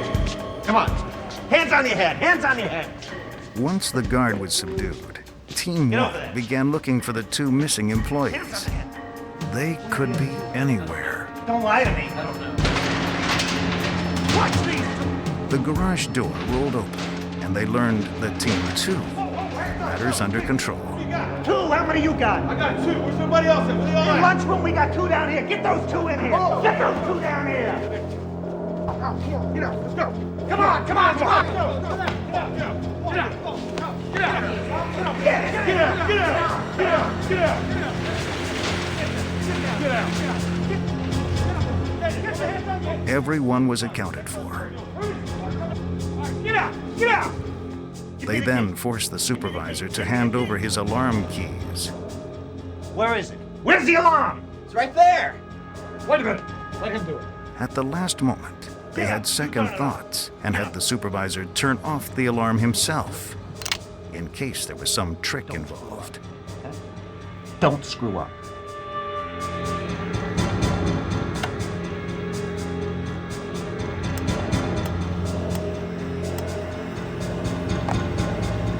Is that it? That's it. Huh? That's it? Don't lie to me. The manager was did the right thing and said, look, take the money, just don't hurt anybody. So everything went as smooth as it possibly could. Come on, let's go. Around here. Hurry up. Go, go, go, go. Come on. On to the high-value room, where the most valuable items were held, until they could be shipped out. Faster, Rudy. You're not moving fast enough. Come on. Get in there. Go get the other guys. Open it up. I don't have all night. Back up. Hands on your head. Move. Get him out of here. Come on, get out here. Get out. On this night, the high-value room held unmounted gems and a shipment of currency en route to Chase Manhattan from Germany. Most were used bills collected from American tourists. Money that's impossible to trace.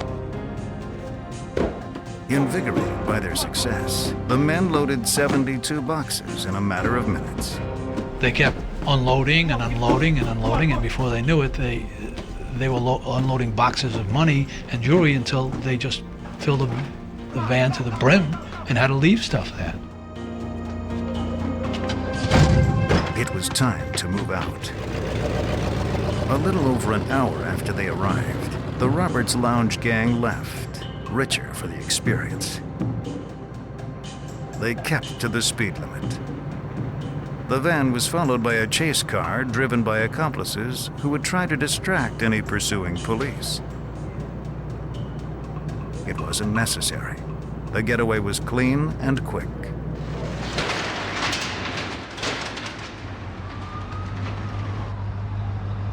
It was just after 5 a.m. when the van pulled into a warehouse garage and out of sight.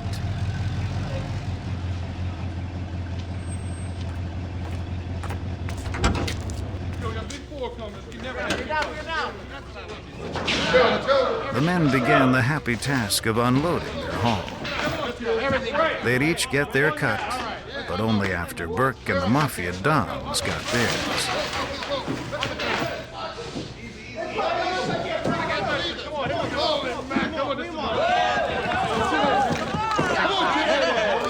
Though the haul looked larger than the thieves had anticipated, it would never make them rich. That's not how it works in the mob. The top guys get the money, the workers don't get a lot. They weren't getting more than $50,000 each. That was it, $50,000, $60,000. They weren't going to get $1 million.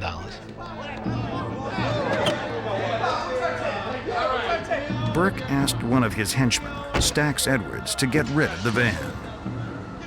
A car crusher was already reserved. There would be nothing to tie Burke's gang to the crime, or so it seemed.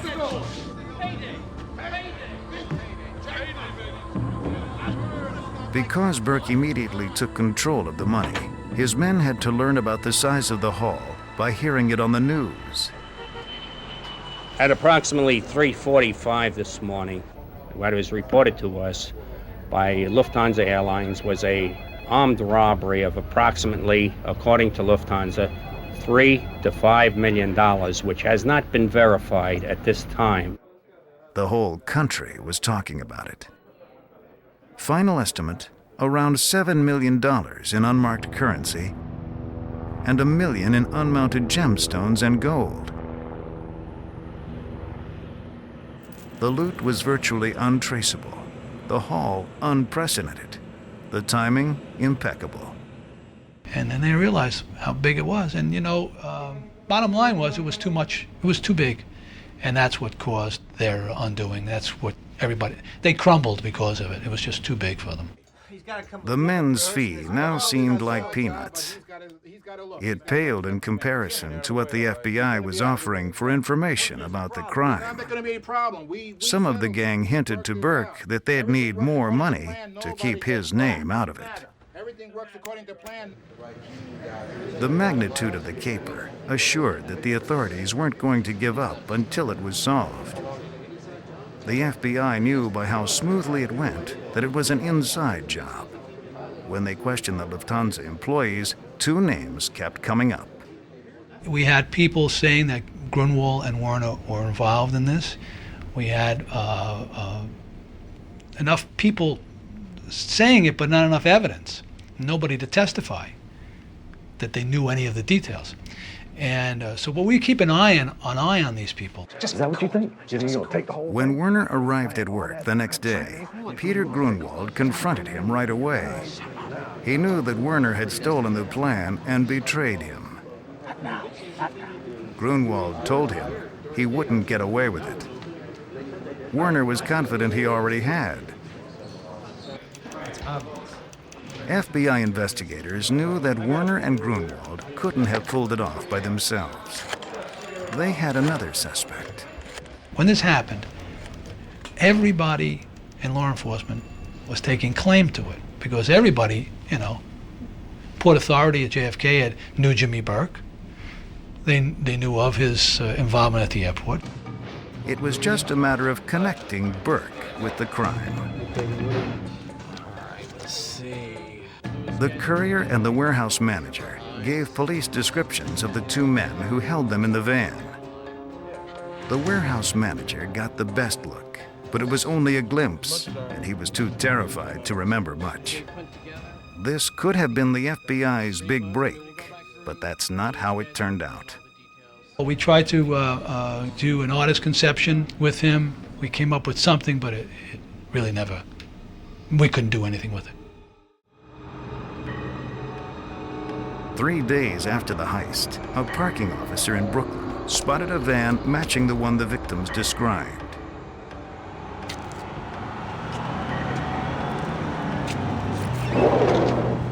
The van had been reported stolen. A warrant was granted, and it was searched and dusted for fingerprints. Prints found in the van led nowhere, but detectives did find the wallet belonging to one of the victims. This was definitely the van used in the Lufthansa heist, the van that Stax Edwards was supposed to have destroyed.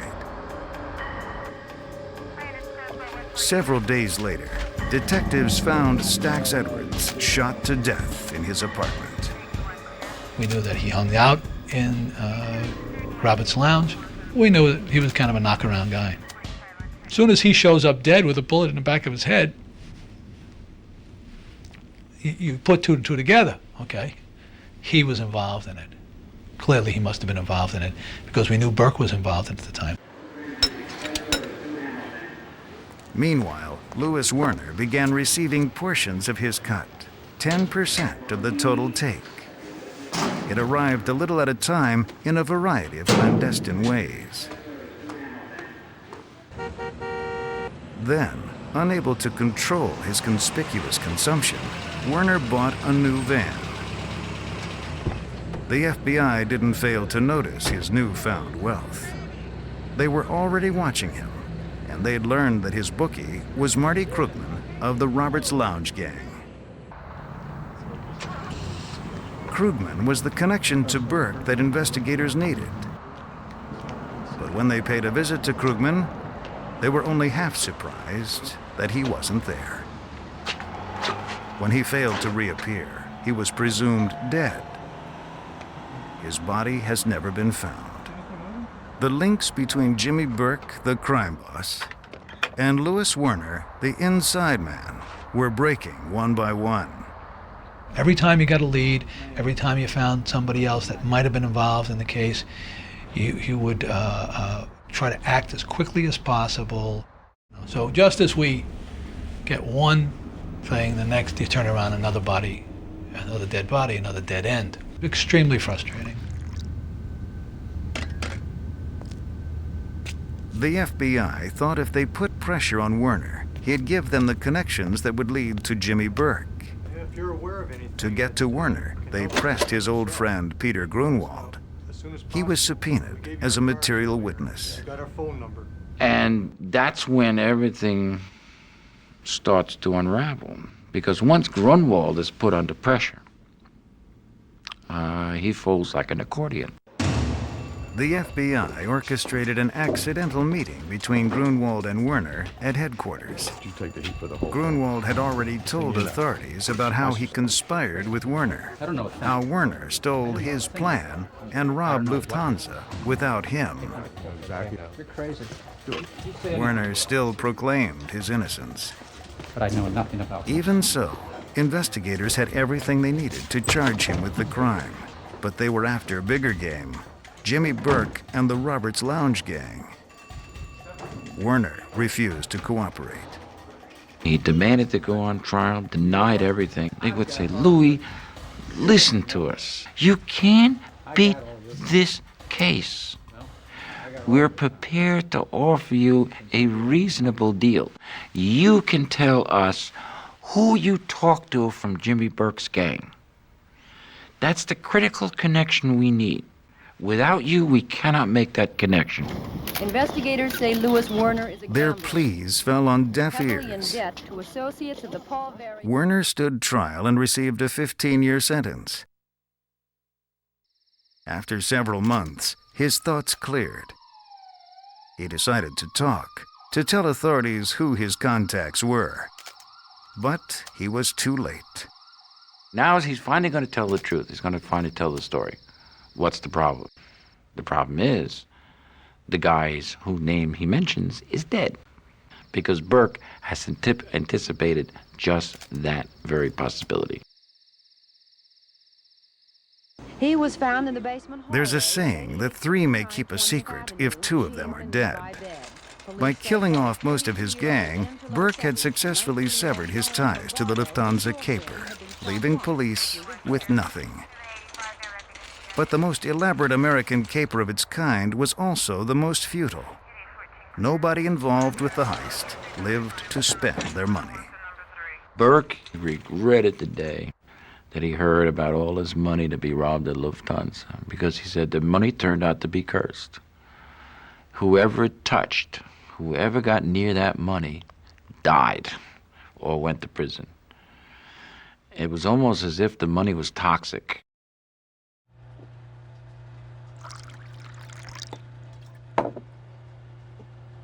Jimmy Burke was sentenced to life in prison on unrelated charges.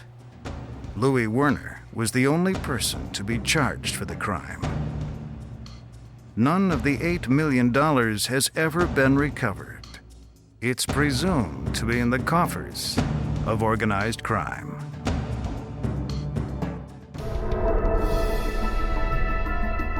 an impenetrable vault is cracked by an ingenious plan. The losses are spectacular, and the mastermind becomes a folk hero, even to those he robbed.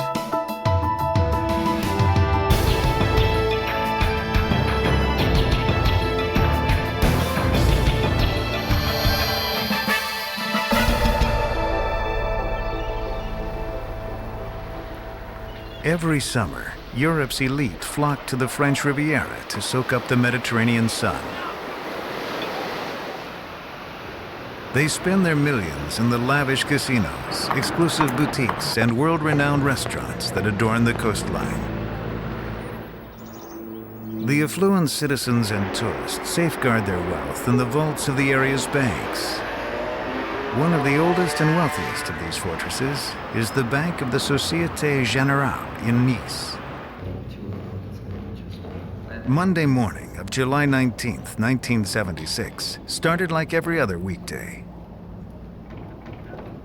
Minutes before 9 a.m., the officers of the bank went to open the main vault to release the money for transactions. The vault not only held millions of francs in currency, but 4,000 lockboxes. But the inner door proved stubborn. It wouldn't open. The 75-year-old door had been stuck before, and a few drops of oil had always solved the problem. Inconvenienced customers waited with the assurance that their money and valuables resided in one of the most secure spots in Nice. After all, the steel door weighed more than 20 tons, and the walls around the vault were a foot of reinforced concrete.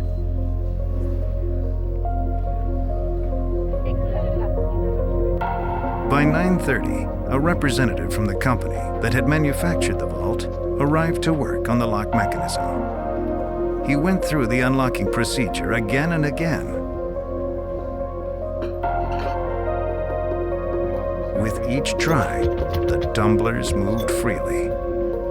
The lock worked fine. Nevertheless, the door remained stuck to its frame, and no marks showed that the door had been forced. By 11, frustrated customers began to worry. They wanted their money.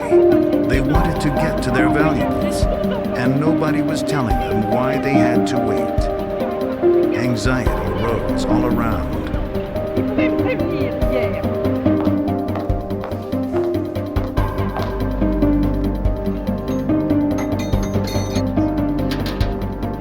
By noon, bank management made the decision to break through the side of the vault and see what was jamming the door.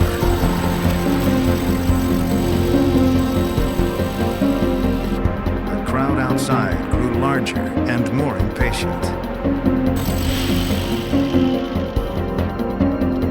By 3 p.m., the workmen created a small hole through which they could peer inside the vault. The impossible had happened. The bank had been robbed.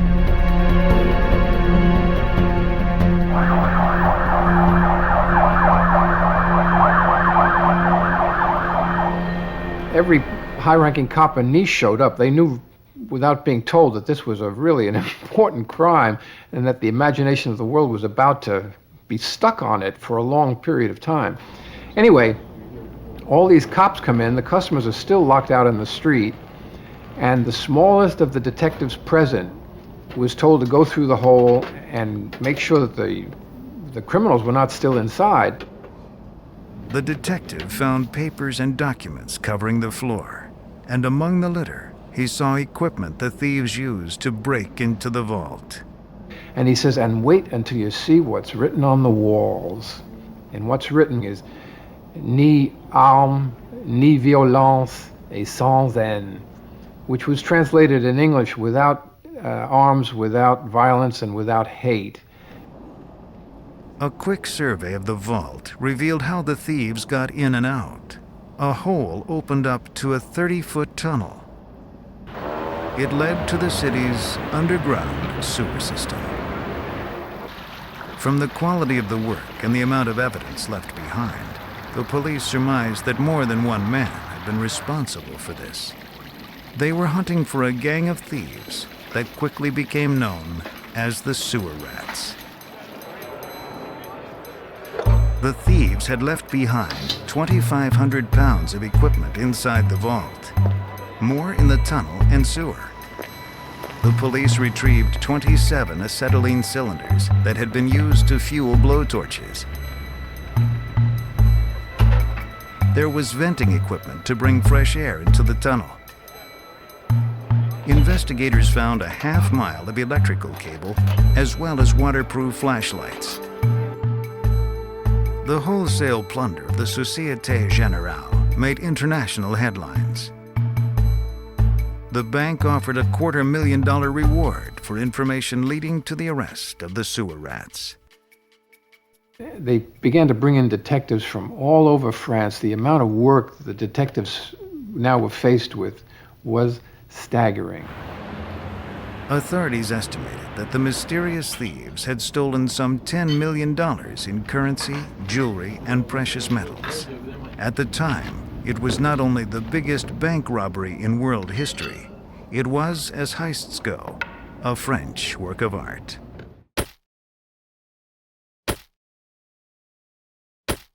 The police knew that it was done by real professionals.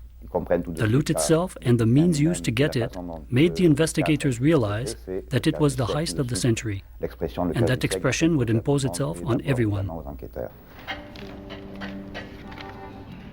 It took 12 detectives 4 days to catalog all the vault's contents, but they never found a single usable fingerprint. Police first suspected that it was an inside job. They began interviewing present and former bank employees. They also had to question the thousands of lockbox holders, and they still had to trace back each and every piece of equipment the Sewer Rats left behind. The heist of the century was being followed by the investigation of the century. It was not only a frustrating amount of work. The criminals investigators sought were becoming folk heroes. I think the principal emotion of the detectives at this time was rage at the people who were laughing at the crime, laughing and applauding at the crime, who went around talking to each other and instead of saying hello and goodbye, they would say, without arms, without violence, without hatred. The detectives couldn't stand that. While logging the evidence, an officer spotted red chisels. It wasn't the first time he'd seen chisels like this. Days earlier, during a routine search, this same officer saw identical chisels in the possession of a known criminal, Daniel Michelucci. At the time, there seemed nothing particularly suspicious about Michelucci's activities. So the officer let his car pass, but not before making note of what he saw.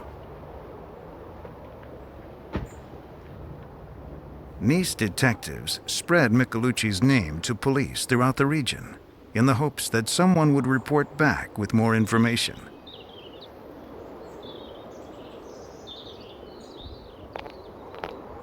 A lead came from a small village where 2 police officers had encountered Michelucci only weeks before the break-in. A woman had called the authorities to report suspicious activity at an empty villa in her neighborhood. When officers arrived, they found a group of men waiting outside. They provided reasonable proof that they had permission to hold a party at the residence. One of the partiers had been Michelucci. Days after the crime, the villa visit paid off. They got a phone call from an informant interested in the 1 million francs reward from the Société Générale.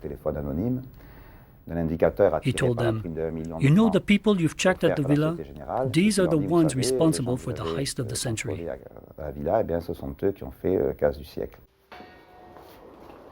Nice police scoured the premises for evidence. Among the items they collected, there was a watertight flashlight, similar to those found in the vault. Dried mud caked to the bottom matched that found in the sewer.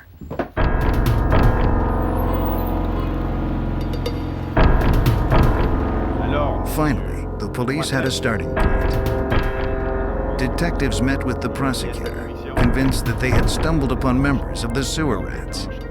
But investigators felt that none of the suspects so far had the skill to put together this operation. They decided to put them under 24-hour surveillance. The next big break came in early October when two men tried to cash gold ingots at a local bank.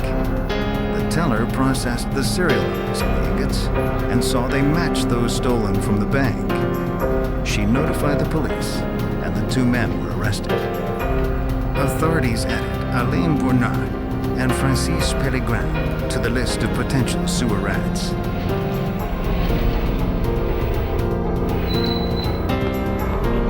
Police began rounding up suspects in hopes of forcing the mastermind to the surface. Through the weeks, the list had grown to include relatives, contacts, and accomplices.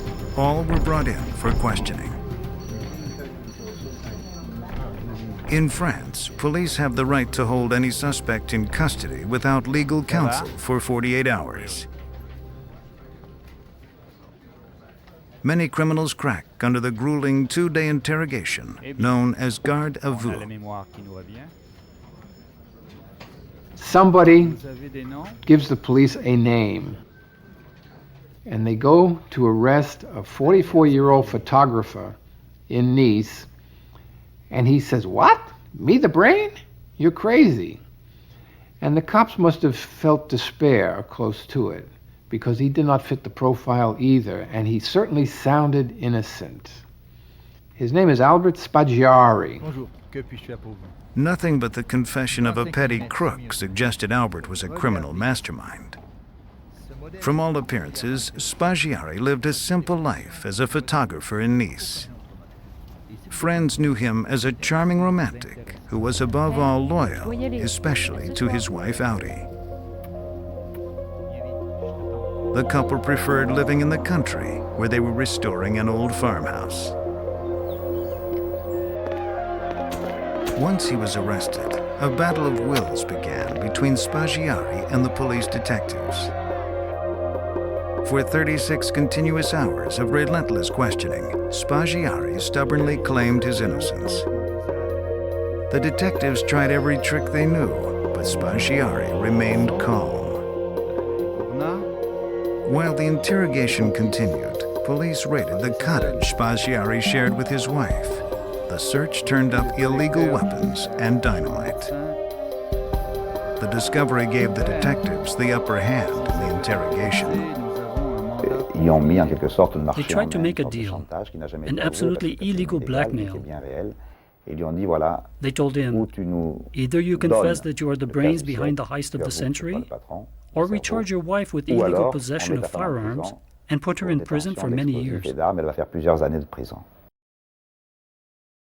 To save his wife, Spaggiari finally confessed to the crime. He detailed exactly how he put together the plunder. The idea came to him 2 years earlier. A neighbor who worked as a manager at the bank let it slip that the vault had no alarm. Spaggiari went to the bank and rented a lockbox. He photographed the interior of the vault and made extensive notes. It would take hours to break into the thousands of lockboxes. He needed a quiet, unnoticeable way of getting in. Fortunately for Spaggiari, Nice had an extensive underground sewer system. For 6 weeks, he endured the stench of the rat-infested maze, trying to find the sewer line that led to the bank. To combat the odor, he smoked or chewed on a cigar. Finally, posing as a contractor, he went to City Hall and obtained a map of the sewer system.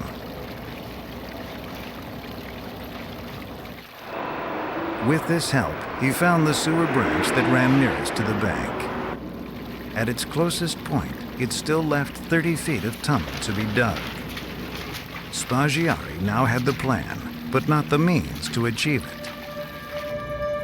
So he traveled to nearby Marseille and met with the city's organized crime leaders. The ambitious plan intrigued the mob bosses. In return for a cut of the take, they agreed to provide all the equipment and manpower.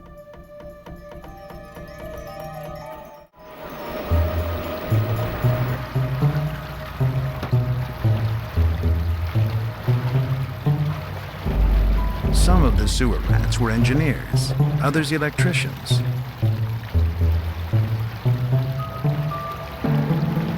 But most of all, the rats were diggers. Every other night in May and June, they went to work. During the digging, Spaggiari set up an elaborate lookout system. With sentries and radios, the tunnelers could be warned and escape in just over a minute.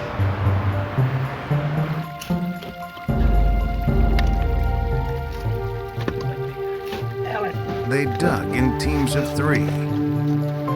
It was grueling, back-breaking work. The tight space was poorly ventilated and hot.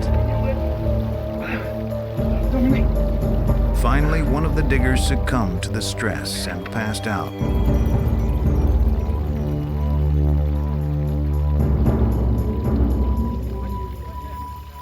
Spaggiari reacted like a good manager. He set up a strict schedule. Each team of tunnelers would work only 1 day out of 3. They would dig for 10 minutes, then rest for another 10. There was even a doctor on call in case of emergencies.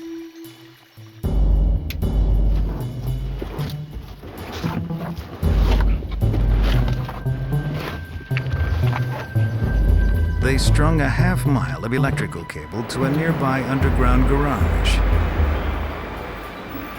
They now had electricity in the tunnel with which to run ventilators and lights.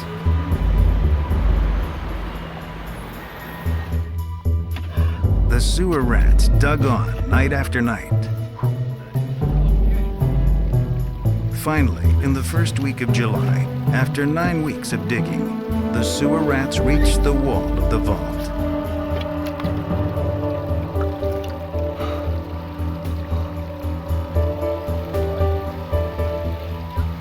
But they still faced 12 inches of reinforced concrete. They needed jackhammers and drills to break through.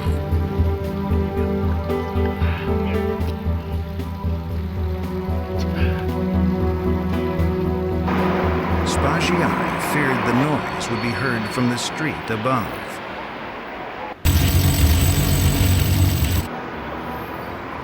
His fears proved groundless. They would get halfway through the vault wall that night. Next weekend, they would be in.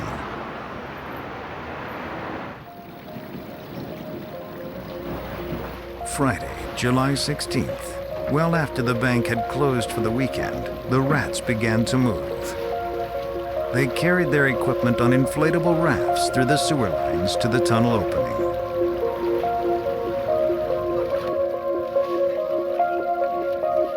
They still had 6 inches of reinforced concrete to break through.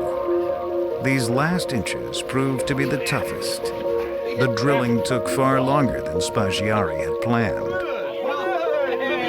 It was 2 a.m. Sunday morning when the rats finally entered the vault.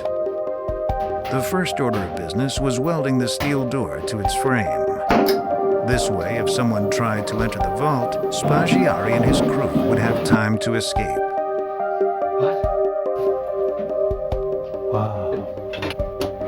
Then the rats went to work.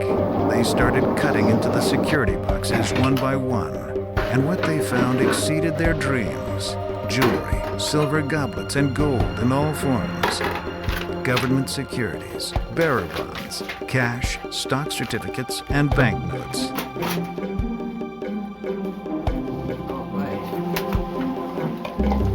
On Sunday evening, they broke for dinner. Spaggiari provided a gourmet feast: goose liver pate, sausage, soups, cheese, and fish, as well as wine. And they ate their delicacies like kings on gold plates found in one of the boxes.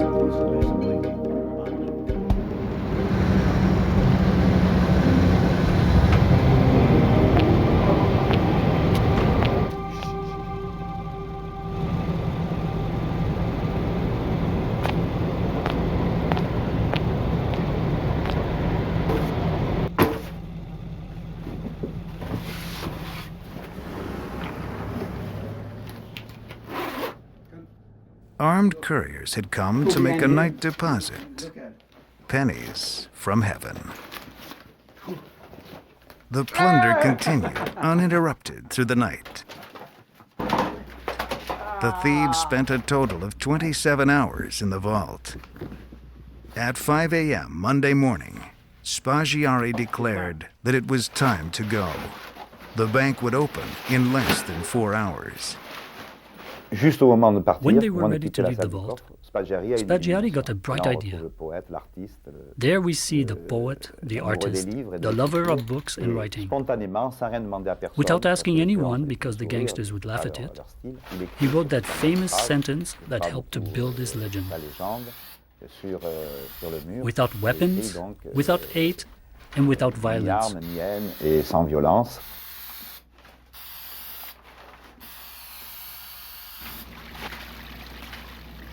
The sewer rats were long gone by the time the bank officers tried to open the vault. They had broken into a little less than 400 boxes, 10% of the 4,000 total. But it was more than enough. No one expected that Spaggiari would receive more than a 2-year sentence if he fully cooperated with authorities. The victims had been reimbursed by the insurance companies, and the crime had been non-violent.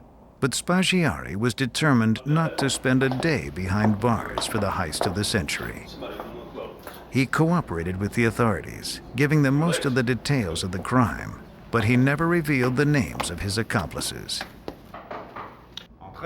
For 20 weeks, Spaggiari met every Thursday with the instruction judge, a French court officer that serves as a combination of grand jury and prosecutor.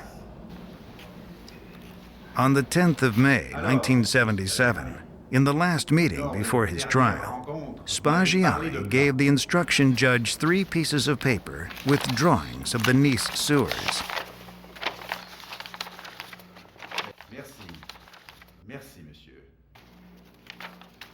When the judge looked confused, Spaggiari offered his assistance. Attorney Jacques Pierre, presently the mayor of Nice, represented Spaggiari during this time. He just naturally stood up. He walked around the judge's desk, got behind him, and he said, "Voilà, we started from here, and we did this, this, and that, and finally arrived there." The judge said, "Good, very good." And Albert, very calmly, started back for his seat. Then, all of a sudden, he opened the window, and in 1/10 of a second, he disappeared.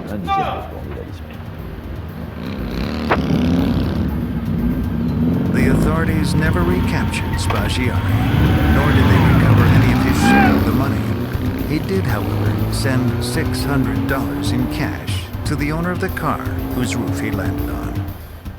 And Spaggiari has now topped the crime of the century with the escape of the century. Of his accomplices, 3 were acquitted, and 3 found guilty and sentenced to 5 years.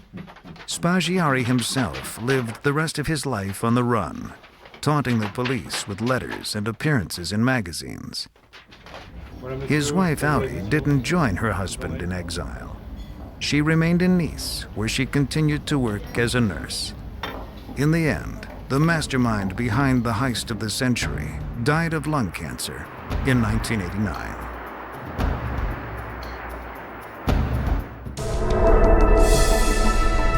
World War II, England. A German pilot defies all odds, concocting a bold and risky plan for escape.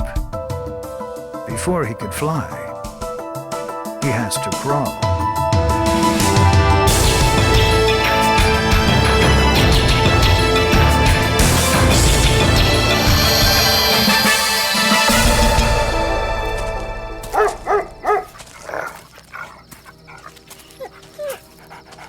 On October 12, 1940, the normally serene hillsides of England's Lake District resounded with the barking of dogs and the tramping boots of the local police and the British Army.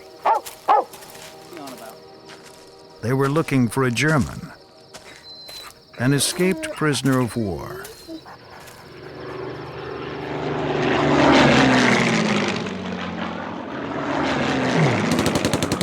The Battle of Britain had raged throughout the summer and into the fall as Hitler's Luftwaffe tried desperately to wrest control of the skies from the RAF. The Battle of Britain was just, in the simplest terms, a matter of air superiority. For the Germans to stage the invasion of Britain, they needed air superiority over the beaches. And until they could establish that, there was no way that they could proceed. However, the British were proving much tougher than Hitler's high command had anticipated. Before the battle was over, the Germans would lose more than 1,700 aircraft, nearly twice as many as the British. And while RAF airmen bailed out over friendly soil, thousands of Luftwaffe crewmen were captured, interrogated, and imprisoned. The prisoners fell into two distinctive camps. One group were fairly happy to accept imprisonment and wait for their release.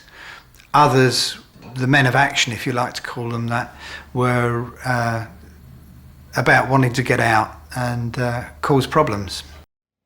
One of these troublemakers was First Lieutenant Franz von Vera, a 27-year-old fighter pilot.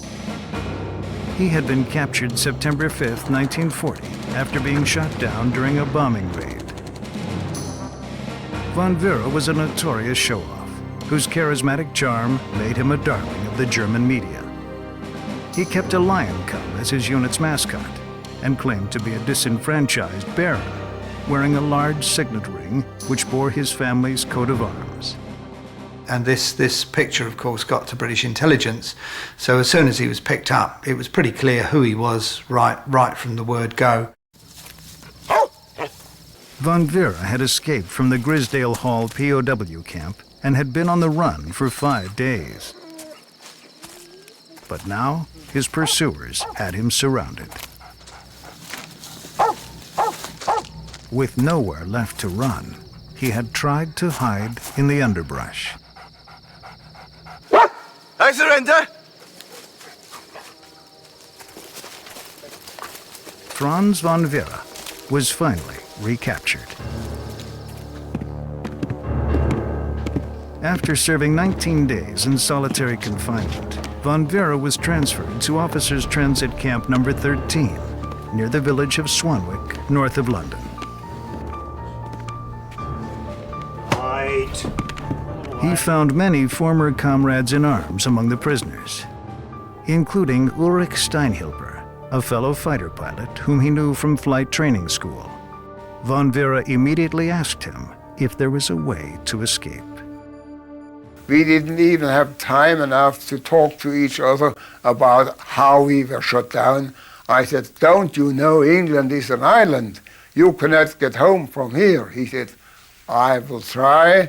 I have tried once. I will keep on."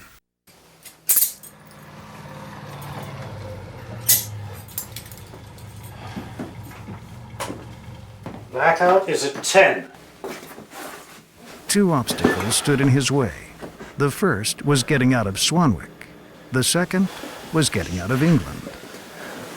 Still, he was determined to succeed. Gentlemen, it'll be a special mail this morning. Red Cross packages. You can pick them up in the corporal's office. His confidence and conviction inspired his fellow officers, and even those of higher rank deferred to his leadership. All right then, roll call. Fritz? Yeah. Oscar? Here. He quickly assembled a crew. Plunder. Here. The first was Lieutenant Walter Manhart, Here. followed by Lieutenants Hans Wilhelm Here. and Doc Wagner. Here. The fifth man was Major Heinz Kramer. We were walking around the barbed wire and didn't find that there was any opportunity. We couldn't imagine anything else, so we just turned to the classic way to build the tunnel. Here. Helmut. Here. Roll call was taken at breakfast and twice in the evening, but not at lunch. Friedrich. Here. Right then. So by skipping the midday meal, the men were able to work uninterrupted from roughly 10 until 4. Right then. Dismissed. Von Vera jokingly named their group the Swanwick Construction Company.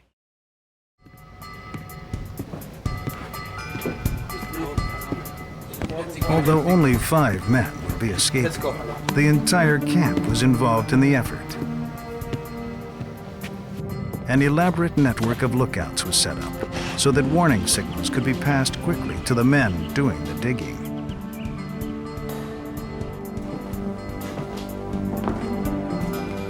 An unused room in the north wing was the starting point.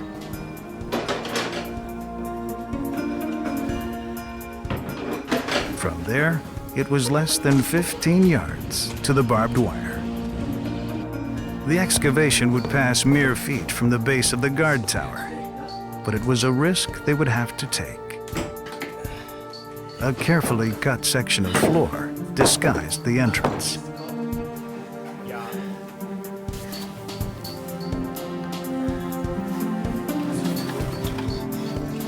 Their tools were provided by the British.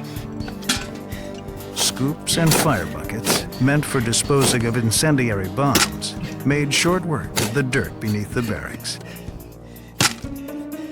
With a jam jar and bits of wire, they rigged a makeshift work lamp. It often gave them nasty shocks. 2 men took turns digging, while the others concealed the evidence by dumping the dirt in a cistern on the barracks lawn.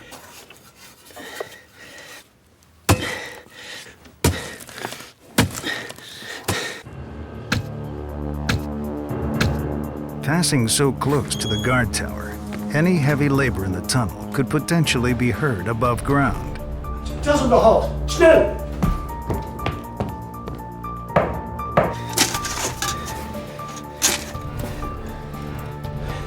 So the lamp also served as a warning signal.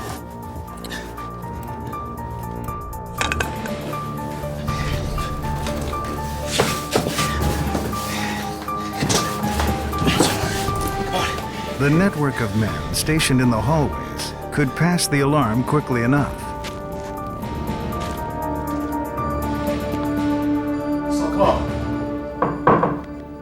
Although the entrance could be hidden in seconds, telltale signs of digging could not.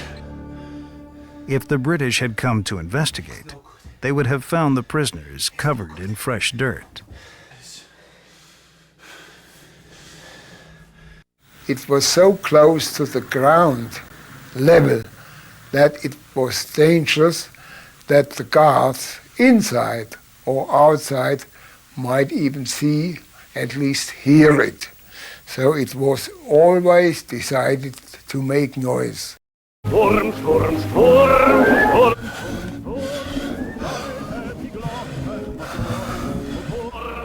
From that point on, whenever the men were digging, diversion crews went into action.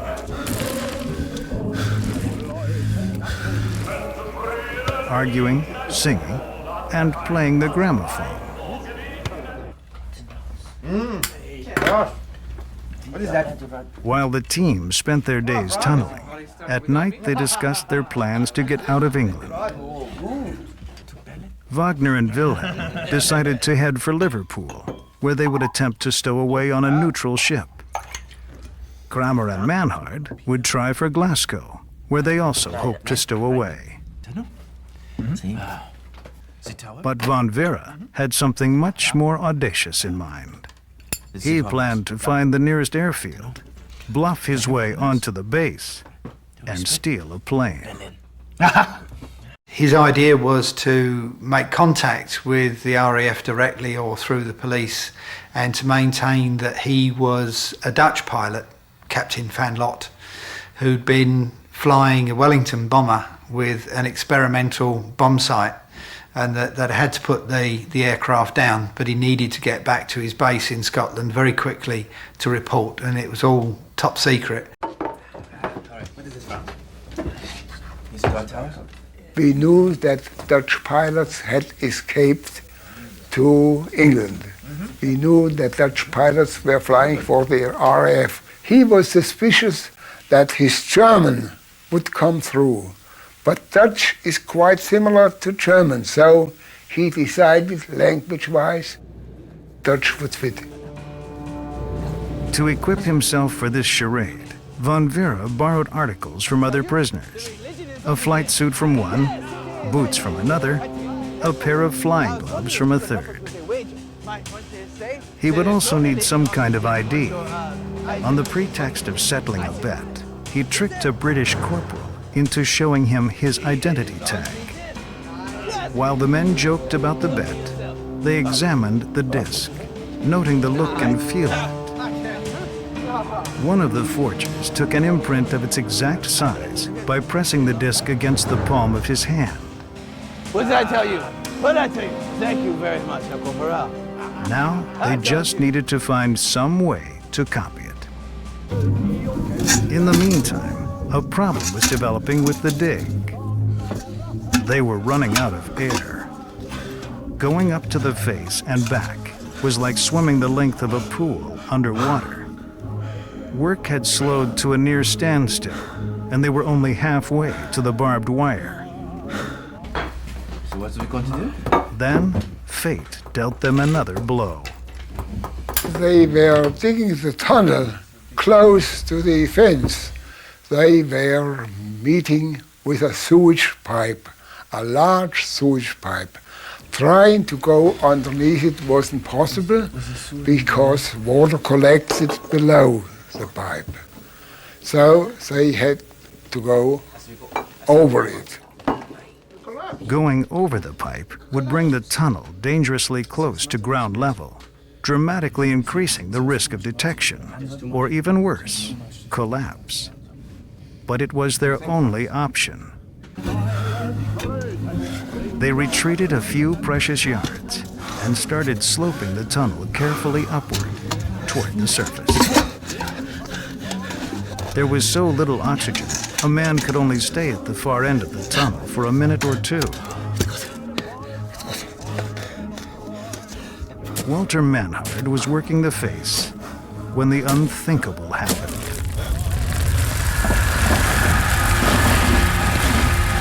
There was a cave-in. Walter! Wo bist du? Wo bist du? The prisoner's escape tunnel had collapsed, and it seemed Lieutenant Walter Manhard had been buried alive.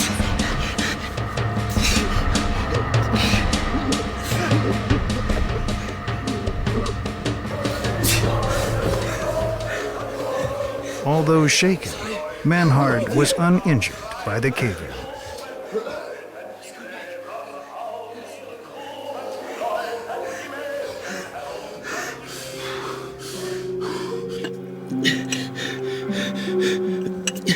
When Franz von Vera returned to assess the damage, he found the lamp was still working.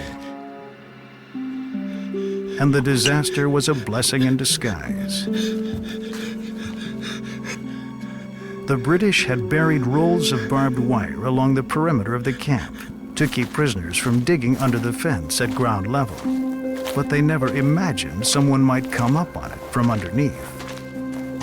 The buried wire supported the ground above it, allowing much-needed air to filter down to the tunnel. The Swanwick Construction Company was back in business.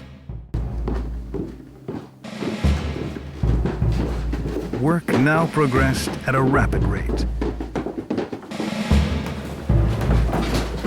On December 17th, while the others watched, Manhard tested the exit point by poking a stick up through the last few inches of dirt.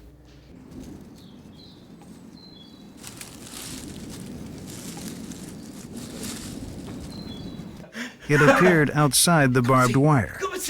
The tunnel had taken an entire month, but they were through. They decided to make their break the following Friday.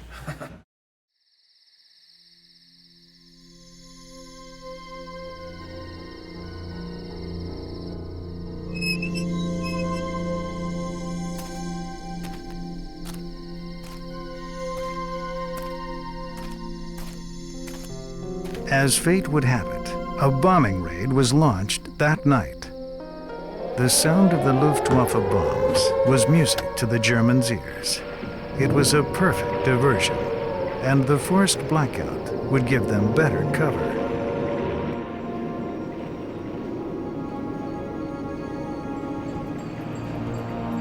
It was time for von Vera to become Captain von Lot. His only props were some British cigarettes and the camp copy of the Times.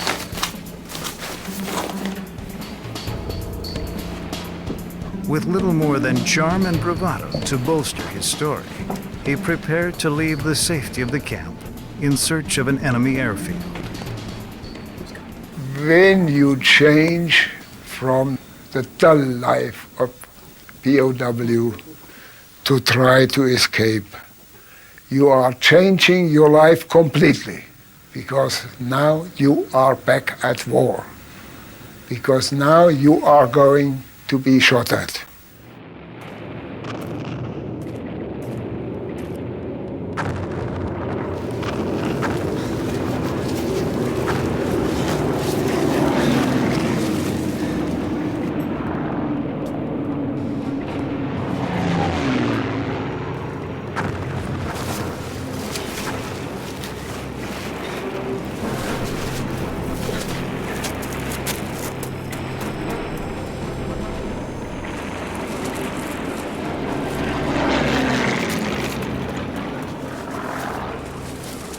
And there we were, the barbed wire behind us, the five of us, cleaning from the reddish dust.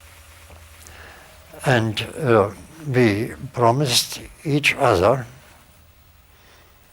Christmas at Berlin.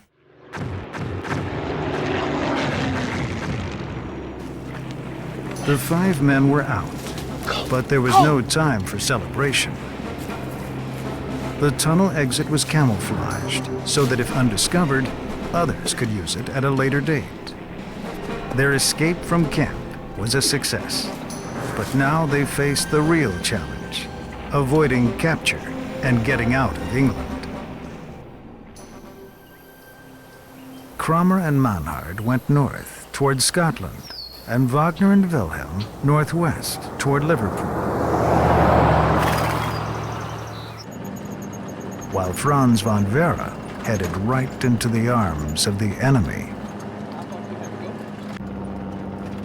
He had convinced a railroad worker that he was Captain von Lot, a downed Dutch pilot, and persuaded the man to call an airfield. He was a very outward-going person, a very able actor, and probably able to read the way people's thoughts were going and to guide them in his own way. He was picked up from the railway station by an RAF driver in a vehicle, and because he approached the Air Force base in the vehicle, he would have automatically been allowed in. The duty officer at the airbase had sent a car to pick up Captain von Lot, the Dutch pilot. But he found one thing strange. There was no rank of captain in the RAF. The duty officer wanted to get a look at Captain von Lot in person. Sir, this is Von Vera repeated his story for the duty officer. He said he was part of the mixed special bomber squadron based at Aberdeen. There was no such squadron, but von Vera hoped it would sound cryptic enough to be believable. Air Force. The plane crashed into falling here. The officer placed a call to Aberdeen to verify the story. May I have the command duty post for Aberdeen? Yes? Very good. Tally ho. Tally ho. Von Vera knew it was now or never. Yeah, if you excuse He me, how much is the casually washroom? excused himself to go to the washroom. Yes? Certainly. Where he quickly scrambled out a window and hurried across the tarmac. No, I can barely hear you. He spotted a mechanic working on a Hurricane fighter. He presented himself as Captain Von Lott and said he had been sent to make a practice flight. Pilots of many nationalities were serving with the RAF, and the mechanic didn't find this request unusual. He told Von Vera that he needed to complete some paperwork before he could take the plane. Right, then. Von Vera signed the logbook as Von Lott, but when he listed his nationality, he nearly gave himself away by making a telltale German-style stroke over the U in Dutch. But no one in the office noticed, and they signed over a brand new British plane to a German pilot.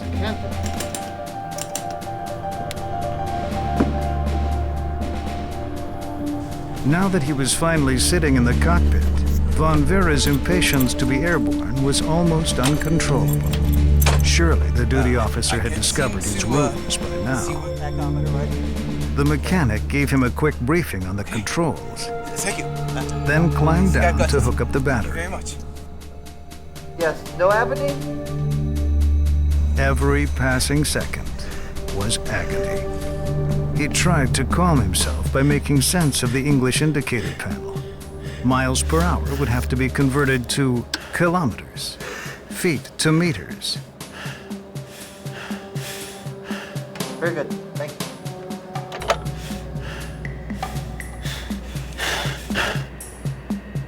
Ready? Yes? Stop and get out of the plane! But just as he was about to start the engine, his luck ran out. The duty officer had tracked him down. Had he been only a minute or two later, Von Vera could have been airborne. Instead, he surrendered and claimed the protection of the Geneva Convention.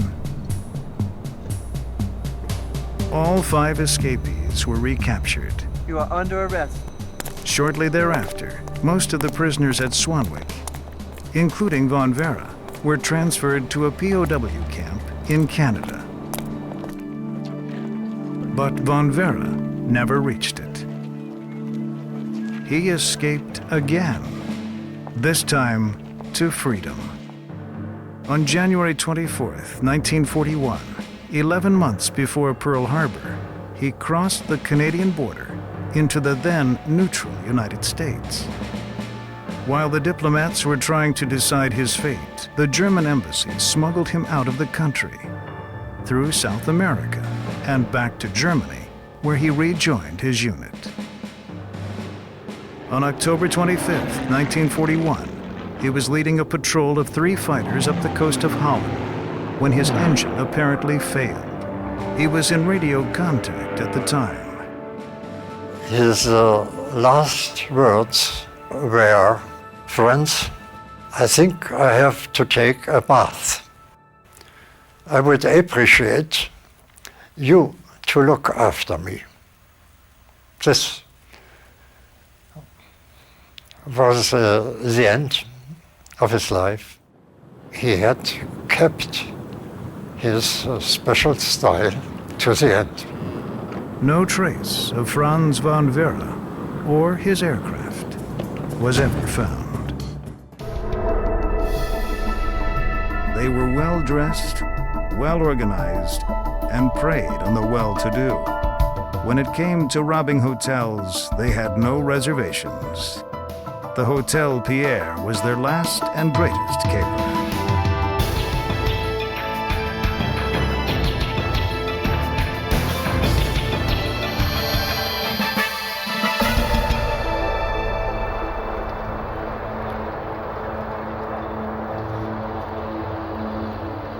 Each year, millions come to New York City to make a fortune or to spend one. And in 1970, one gang came here to steal one.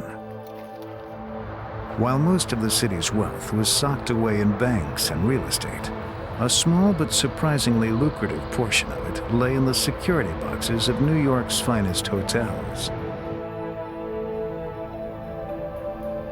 The robbers learned to mine this resource, turning hotel heists into a science. Most thieves targeted the upstairs guest rooms, but these criminals seldom left the lobby. The men, usually 2 or more, would sweep in late at night, hold the staff at gunpoint, and restrain them. Then they'd break open the security boxes one by one. They used surprise to their advantage. None of the victims got a good look at the culprits, or they were too startled to recall any details. Police had only a sketchy description to go by. White men in their 30s, dark hair, dressed for the occasion, one of them wearing a wig. They were always well dressed, especially in the good hotels. They would have to wear, according to the area and fit. They had to fit in place. So they would be wearing the proper clothing for that hotel. They honed their skills while robbing more than 24 hotels over the year. Each time, they had successfully evaded police. There seemed to be no stopping them. They were occurring with such frequency that the police department put together a particular unit to look into and guard against these hotel jewel robberies. And yet, the crime wave was one of New York's best-kept secrets. These hotels are first-class hotels. Their clientele are the upper crust, the upper echelon of society. It is not in their best interest to publicize or to assist in publicizing these kinds of incidences. They frustrated the police, always seeming to be one step ahead, and growing bolder with each heist. On August 5th, 1970, they paid an early morning visit to the posh Regency Hotel. They subdued 15 people with handcuffs and tape with relative ease. The safety boxes presented more of a challenge. After an hour, they had cracked only 17 of them, but the thieves were not so easily discouraged. They commandeered a dolly from a window washer, beginning his early morning rounds. They removed some of the boxes and a small safe, rolling them to their getaway car. The boxes were found on Long Island a few days later. I noticed this commotion going on, and None of the 15 hostages could give a clear description of the criminals. it was very dark. Robbing security boxes was daring, but stealing the actual boxes was outrageous. The audacity of the crime earned it a mention in the New York Times crime sheet. It won a place in the gossip column, too. Elizabeth Taylor had checked into the Regency the night before. Fortunately, she kept her $2 million collection in her suite. Regency was very important because that's the first one that they got front page notoriety on. The notorious heist inspired the thieves to alter their modus operandi.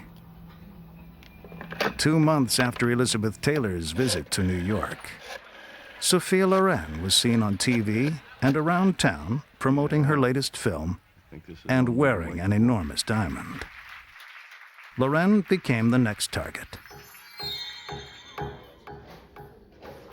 The plan swung into effect on Sunday, October 11th, 1970. Oh, in for the night, Miss Loren. Once they were sure that Sophia Loren was in her suite at the Hampshire house, they donned their disguises and made their move. The time was 7:15 Sunday morning. As usual, the gang had planned it perfectly. At that hour, the hotel had a small staff on duty. They had no trouble taking the hotel. Take me to Sophia Loren's room. Now.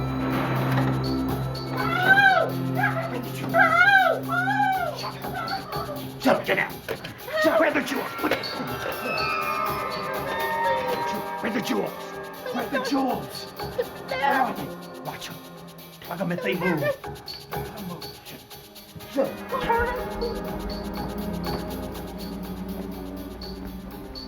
Don't move. Where are the jewels? Don't move.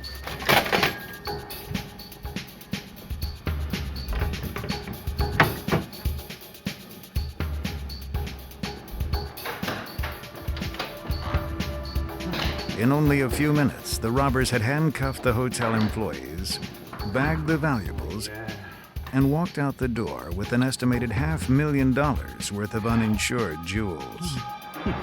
We knew that they were getting more daring. That's what it told us, that, you know, instead of just hitting the boxes downstairs, they were going upstairs. The thieves were targeting high-profile victims, but their style and technique hadn't changed. Police knew this was the work of the same gang. They'd likely try to fence the gems out of state, so the FBI joined forces with the police. The crooks felt the heat. They laid low for a full year. They weren't going to be that brazen of going out there and hitting somebody right away. So they were dodging the FBI at the same time, and the local police from New York. An informant told the FBI that the masterminds of the hotel capers were two men, a man named Bobby from Rochester and someone called Sammy the Arab. While agents tried to follow up on this scant information, the crime wave seemed to have ended. But in truth, the gang was planning its biggest heist of all. They were always looking for the score of all scores, you know, the big one, you know, that they can retire on.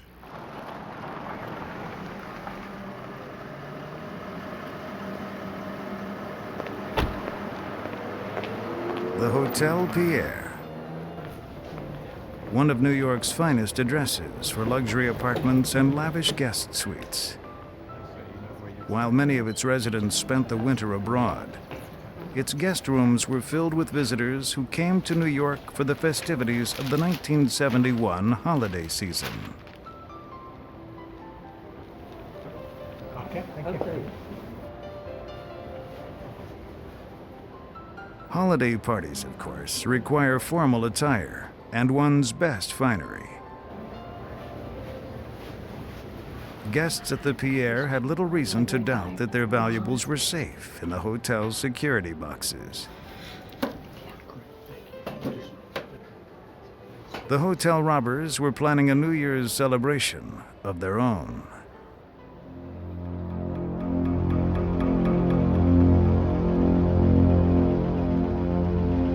At 4 a.m. on January 2nd, 1972, a limousine pulled up in front of the Hotel Pierre. It was an unremarkable event.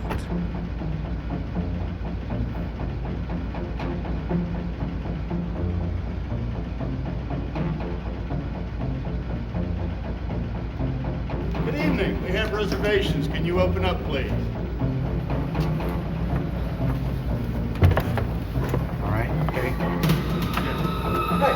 What's going on here? Shut up! Stupid! What are you doing? Shut up! Over there. Let's go. Take your way. Don't even do it! Back up! While the desk clerk was being captured, another robber headed to the other entrance and confronted the guard there, forcing him at gunpoint into the lobby. It was the night auditor's habit to leave the vault door open while he worked. Nothing stood between the crooks and the safety boxes. They subdued 14 people in 15 minutes. So they round up everybody, handcuff them, tape their mouths, tape their eyes. There were only one or two people who even was able to see the faces of these people, much less identify them. The robbers usually broke in and moved out within an hour, but at the Pierre, progress was hampered by the number of boxes. The men knew a treasure lay within these walls, but they didn't know which of the boxes held it. The first ones they broke open were disappointing. They didn't have the time to go through all 200. Soon the lobby would be filled with guests, jeopardizing their meticulous plan. Everything had to be precise. The timing had to be exact. And they hoped that nothing would come, interfere with that. The people coming in and out of the hotel, even at night, or that time of the morning, you'll have people going and walking their dog. Let's try this one. That one was good up there. Look, we need to know who owns the boxes. We'll go find out. Keep going. In desperation, one of the robbers grabbed the night auditor. Do it! My eye on you. Go! Go!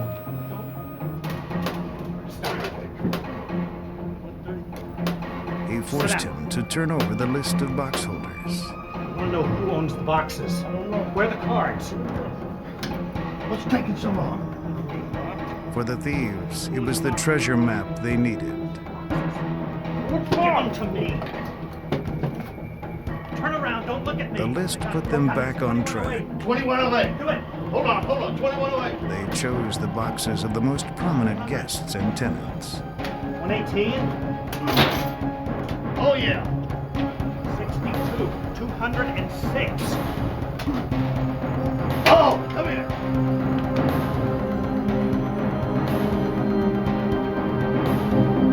What's that? Just before 5 a.m., the men were alarmed by the sound of the front desk phone. All activity stopped. Ignoring it would arouse suspicion. One of the gang picked it up. The call was from inside the building. A guest had been calling for the elevator, but it hadn't shown up. She didn't know that the elevator operator was being held hostage 37 floors below. To preserve the illusion of normality, one of the men went to get the guest. 3 more people became hostages, bringing the total to 19. Even when some things happened, they reacted appropriately and dissipated what could have been, the end of the heist. Get it. All right, go. Come on. The men had cracked only 47 of the 200 boxes, Do it. Come on. but they had almost more than they could carry, Come on. and much more than they imagined. There. All right, look, that's enough. There's nothing in there. That's enough. Let's go. Come on. All right. Come on. Go. One safety box alone contained $800,000 in cash and jewels. Go. But dawn was breaking, and New York would soon be waking up. The thieves instructed the hostages not to move, and then threatened to find and kill anyone who identified them to police. And so they go out the same way they came in. They carry their bags, they've got everybody taped up, and they go, and the limousine is there. And they just go out just in their duds and get in the car and they drive off. As soon as one of the hostages was certain the coast was clear, he tripped the alarm. But it was too late. The crooks were gone without a trace. Detectives found it difficult to appraise the theft. Many of the box holders were spending the winter abroad, and only they knew the value of the stolen goods. It would take time to track them down. Tracking the culprits would be even more difficult. Within 2 days of the robbery, a conservative estimate of the damage was made. In the early reports, the papers had come out with $1 million and $4 million that they estimated $4 million. But we never got a true figure from the people. We estimate over $10 million. 25 officers were assigned to the case, but the public wasn't sympathetic to the plight of the Pierre. They felt that nobody got hurt but some rich people, and police were being diverted from fighting more serious crimes in the city. The authorities didn't see it that way. The police commissioner and I figured out what we wanted to tell the public, and we announced that, look, these people have knocked over a great many hotels. You can't leave them out there. Nobody got killed, but the next time somebody might. There were guns. This was armed robbery. This was a terrible crime. Investigators knew that the cash would probably never be recovered. But millions of dollars in jewels would need to be fenced. That many gems was bound to draw attention. First, they'd have to be pried from their settings to make them untraceable. Then they must be exchanged for cash. The robbers would have to find someone with connections, someone who didn't ask a lot of questions.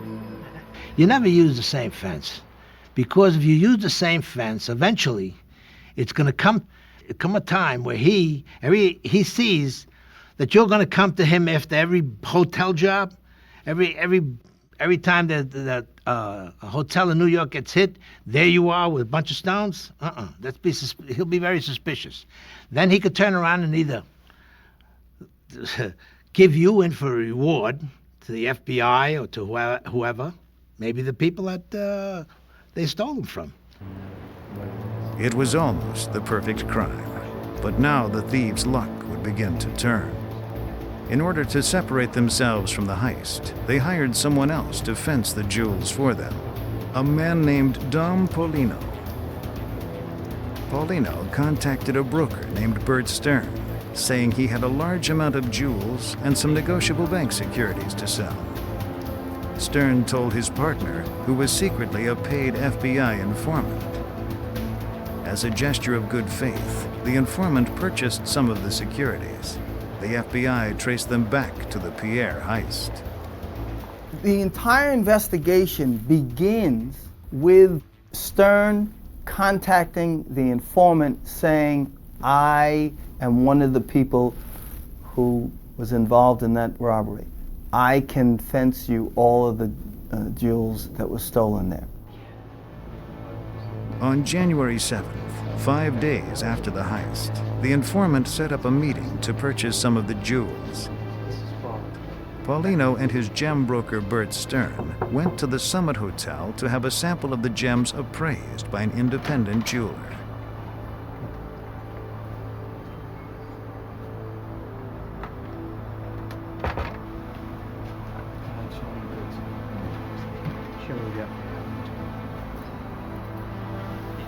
Paulino told the jeweler that this was just a sample of what was to come.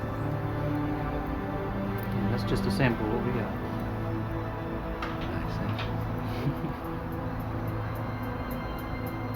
Stern, satisfied with what he saw, left the two men to take care of business. Because the informant had arranged for the hotel room and paid for it with FBI money, federal agents didn't need a warrant. FBI, you're under arrest! The FBI nabbed Paulino and the jeweler in the room, while Stern was arrested downstairs. But the men held only $250,000 worth of gems. Millions were still missing. Police knew that more people were involved. A receipt in Paulino's pocket led them to their next suspect, Bobby Comfort. Comfort, age 39, had a history of robbery and other offenses stretching back 20 years. Most of it was minor. It was a good bet that he was the mysterious Bobby from Rochester, but authorities had no way to connect him to anything as big as the New York City hotel heists, until now. As soon as authorities caught up with him, he began to taunt the police, in the process incriminating himself and naming his partner. They got him. Comfort starts talking about, you'll never get Sammy. But detectives were on to Sammy the Arab, who had a half-dozen aliases and no fixed address. A tip led to a woman who had been to his place in the Bronx. She didn't know the address, but she knew what the building looked like. And she had, after a few hours of driving around the Bronx, we found the apartment.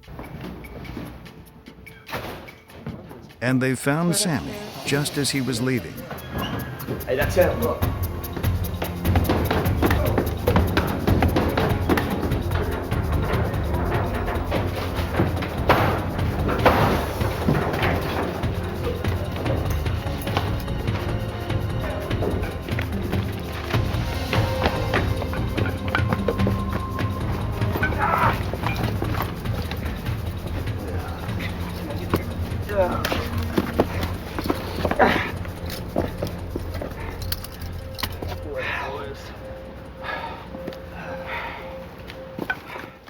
Sammy, whose real name was Sorecho Nelo, was a career criminal.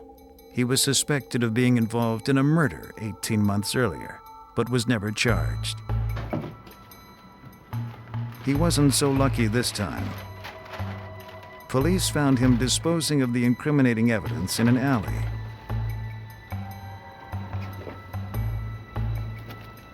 It was enough to obtain a warrant to search Nelo's apartment. There, police found a gold scale, a black wig, almost $6,000 in cash, Nelo's passport, and a half-packed suitcase. In his jacket pocket were jewelry settings.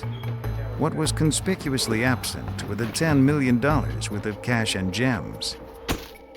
Nelo was taken into custody. All of the suspects were charged with possession of stolen property. But authorities didn't believe that Paulino, Stern, or the jeweler took part in the actual theft. Things were sorted out That's him. in a lineup. A hostage recognized Nelo and Comfort, who were then charged with robbery. But where were the jewels? The question would be answered 2 days later, when FBI agents in Detroit got a call. The fellow in Detroit went to the FBI, hearing and seeing the newspapers that about this great robbery that was committed in New York at the Hotel Pierre. He knew what he had because he was given a bundle to hold for Sammy. It must have been for a rainy day. Authorities had now recovered $1 million worth of the stolen jewels. They estimated that that was only 10% of what was still out there. Also out there were 2 other accomplices. Sammy Nelo and Bobby Comfort refused to reveal the names of the other men who helped rob the Pierre that night. They feared reprisals against their families. That wasn't the only problem. The FBI refused to identify their informant. They also refused to identify the agent who controlled the informant. And as a result, no strong case could be made against these guys, these suspects, these robbers.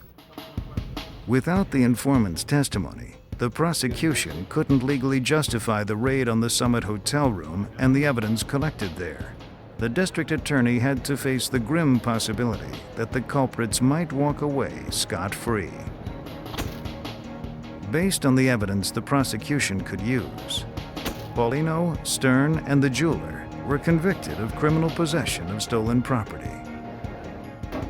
Nelo and Comfort, who could have received 25 years, were sentenced to 7 years each for second-degree robbery and related charges. The sentence was later reduced to 4 years. Comfort ended up serving 2.5.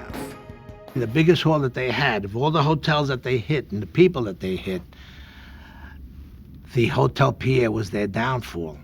14 years after the Pierre heist in 1986, Bobby Comfort died. He was 53. Shortly after Nelo's release, he was arrested for robbing a jewelry store and was back in prison. The remainder of the Pierre cash and jewels have never been recovered. There are no more leads. To stop a speeding train in its tracks and make off with millions, the planning had to be perfect. It became the crime by which all others would be measured.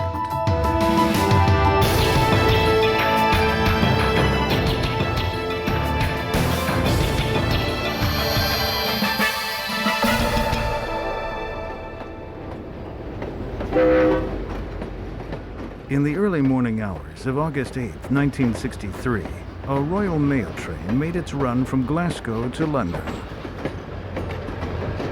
Fireman David Whitby and engineer Jack Mills traveled this route nightly.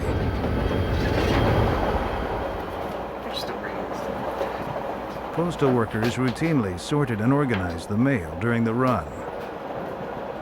Although it wasn't public knowledge, sometimes these trains also carried huge deposits from outlying banks. This particular consignment was especially large because of the August bank holiday. security was light. And why not? Trains on this line had made this trip for years without incident. But a daring gang of thieves was about to change all that. The plan was ingenious. They chose a desolate stretch of track 2 hours outside London and cut all communication with the outside world. Stopping a train traveling at 70 miles an hour was their biggest challenge. Using battery power, they made the red light burn twice as bright as usual. Then the gang waited.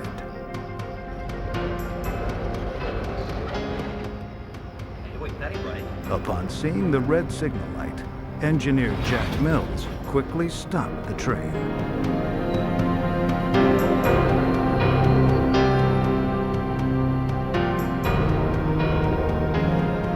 Mills sent his fireman, David Whitby, to the trackside telephone to find out what was going on.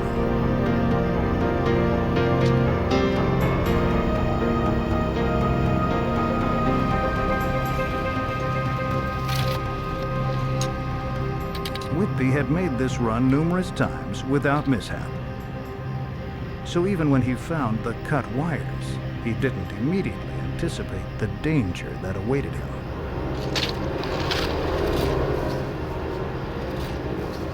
Until it was too late. Whitby was told if he shouted, they would kill him.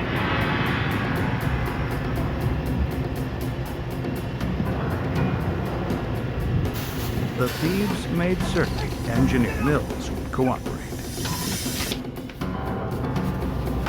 Occasionally, the train did stop during its run, so none of the postal workers inside suspected anything.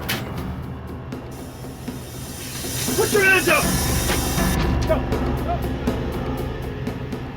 Every detail of the robbery had been planned with military precision. While some of the gang members secured the engine, others were assigned to separate the first car from the rest of the train.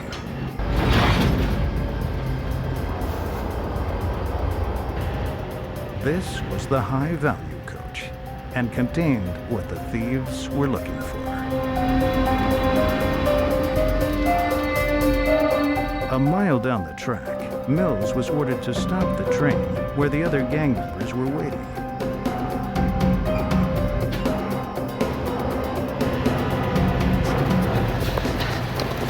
They didn't waste any time.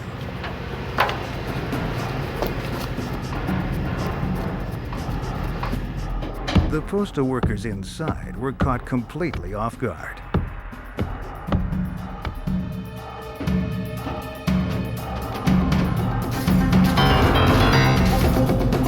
Before they could even comprehend what was happening, the thieves had broken into the coach.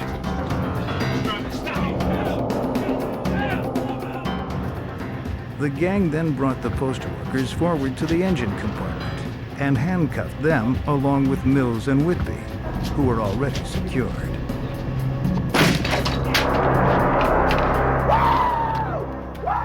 They were about to make off with the biggest haul ever taken from a British railroad.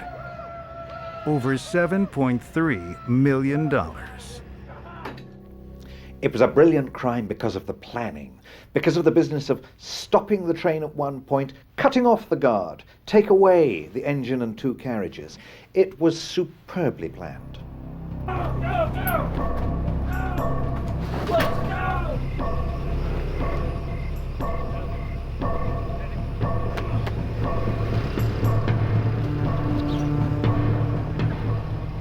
It took the thieves only 15 minutes to completely empty the contents of the high-value coach. 124 sacks filled with money en route from northern banks to their London counterparts.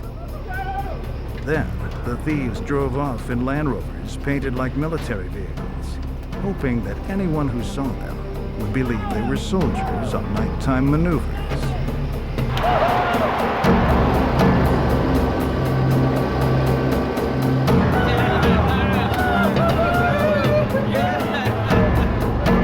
The robbery had gone according to plan.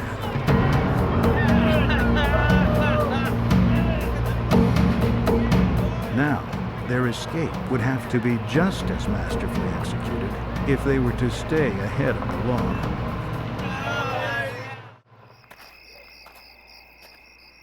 Down the track, a signalman wondered why the engine had been uncoupled.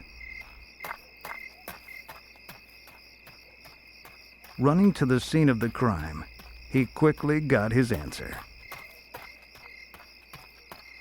Engineer Mills immediately sent him to get help. The gang had planned the heist to take place in a remote location. The nearest farmhouse was over 30 minutes away by foot.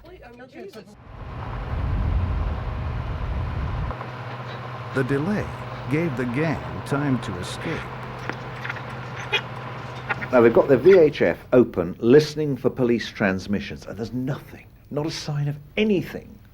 And they think, they've blanked it, they put a silence on, and suddenly they hear the police come in, and they hear the wonderful message, "You'll never believe this, they've just stolen a train."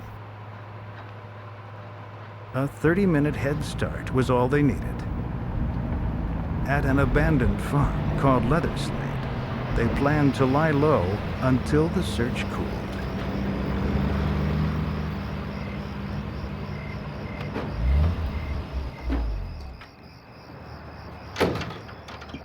Racing against the dawn, they unloaded the money into the house and hid the Land Rovers in buildings out back. A professional robber, a professional thief, has three great rewards. There's the intellectual reward, planning, working out how to do it. They have minds and they like using them. There's the adrenaline rush of going in, now we're doing it, now we're breaking into somebody's property, now we're going for it. And there's the gambler's thrill of what have we got? How much have we got? Now for the train robbery, you have expert and brilliant planning. You have the excitement of a 50-minute drive through back lanes, waiting for the train. It's come, we're in, we've got it. And then when they get back, was there as much money as they hoped? £2.5 million in used notes, more than anybody's ever had before. They got the rewards. The gang consisted of experienced members from London's Underworld, but even these cagey thieves were in awe of the amount they had taken. It took an entire day to count and divvy up the score. Each man would walk away with the hefty sum of £150,000, over $750,000 in today's dollars. One man, Ronald Biggs, could hardly believe his luck. He was a petty crook, but had managed to use his charm and charisma to make connections with more accomplished criminals.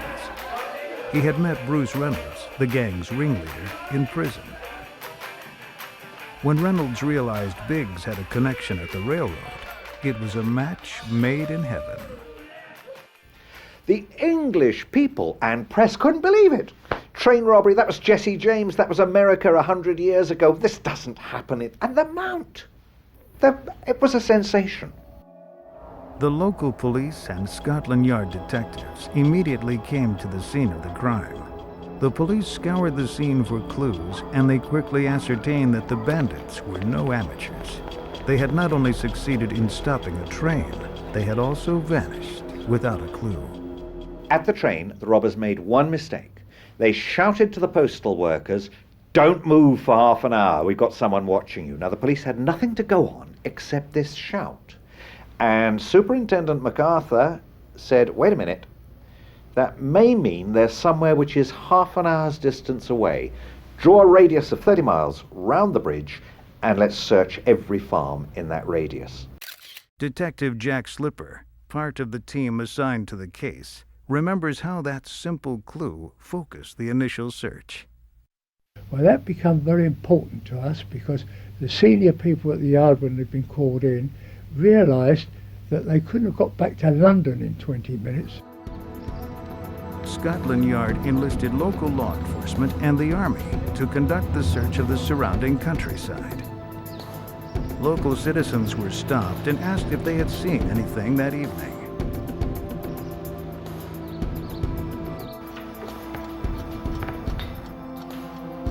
The plan was to lie low for at least 4 days at the farm. Each man took a turn at keeping watch, and they carefully monitored the police radio to follow the progress of the search. When they heard over the radio that the army were being called in to search every building in a radius of 20 or 25 miles, all the barns and outhouses and everything, some of them panicked. The robbers decided to move out immediately. They slipped away a few at a time so as not to raise suspicion. Scotland Yard detectives knew time was of the essence. They had to find the gang before they left the country. They sent plainclothesmen to scour the underworld for any tips. And they also continued to focus on the surrounding countryside where the crime took place. Surely someone saw something that night. But the gang members had slipped through their fingers, making it back to London and concealing themselves in the city. Of Detective Superintendent MacArthur, today has been a working day. At Scotland Yard, telephone back to Hi, Daddy. Ronald Biggs was one of the gang members who headed back to London. After the heist, he simply returned to his family, went back to his job as a carpenter, and acted as if nothing had happened. Biggs was a known ex-criminal in London at the time of the Great Train Robbery. He had a lot of form, but he hadn't actually committed any crimes for 4 years. He was setting himself up reasonably successfully as a builder, but he did need more capital to keep his business going. Biggs now had all the money he had ever dreamed of, and then some, but spending it would tip off the police. Turning to his connections in the underworld, Biggs split up his take and gave it to friends for safekeeping. 5 days after the robbery, a neighboring farmer became suspicious when he noticed black curtains in the windows of the farmhouse. Upon closer inspection, he found one of the Land Rovers. He knew the farm had been uninhabited for some time, so he immediately contacted the police. The thieves had planned to have an associate clean the hideout and remove any evidence that would implicate them. But before he could get there, the police were scouring the property for clues. The fingerprint experts went in and covered everything. And then they found fingerprints on the ketchup bottle, fingerprints on the saucers of milk put out for the cat, fingerprints on the Monopoly money, fingerprints on the salt cellar, fingerprints on one of the wrappers that the banknotes had been in. They also found empty mailbags in a hole in the front yard, but only 684 pounds sterling in very used notes were recovered. The police had secured an abundance of evidence. It would take time to analyze the fingerprints and match them to known criminals. Attempting to sequester their money, 2 of the thieves hid their stash in a truck and traveled outside London to find a garage for rent. We've got all the money up front. They offered the landlady 3 months cash in advance. And all up front, if you like. I take one. Thank you very much. Thank you. While the men were still there, she phoned the police. The robbers had unluckily called upon a policeman's widow. She was instantly suspicious when the men pulled out the large amount of cash.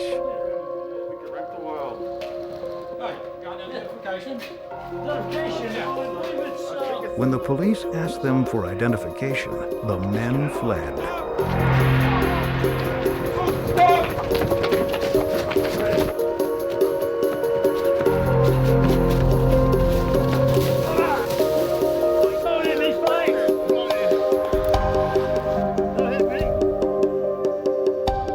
The officers inspected the truck and found over 140,000 pounds in banknotes. In London, Ronald Biggs kept his eye on the news, but it didn't faze him that their hideout had been discovered. He was confident that he had left nothing behind that could link him to the crime.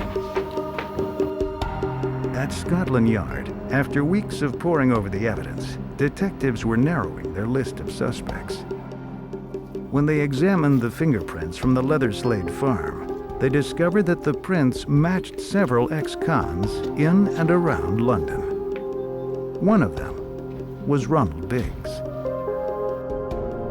Scotland Yard traced Ronald Biggs because he'd left a fingerprint on a ketchup bottle.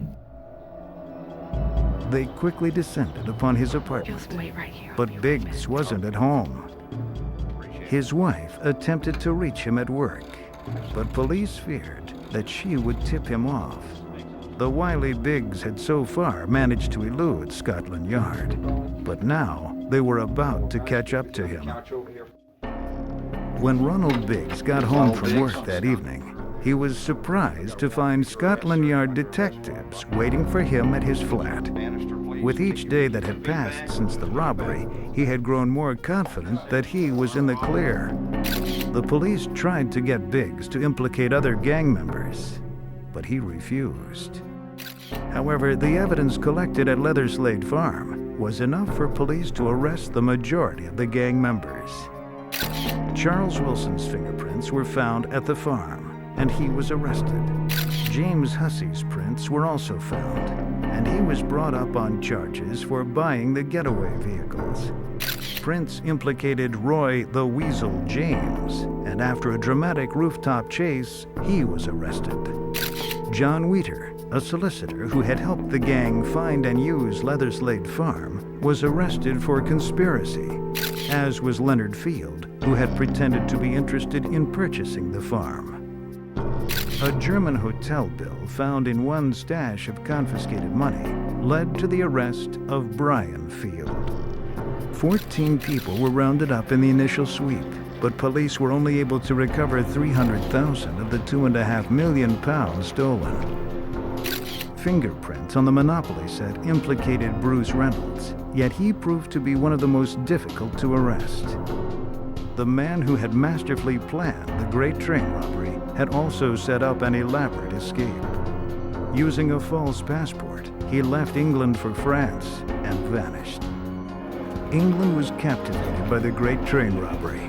For weeks, the arrests and the trials were all over the news.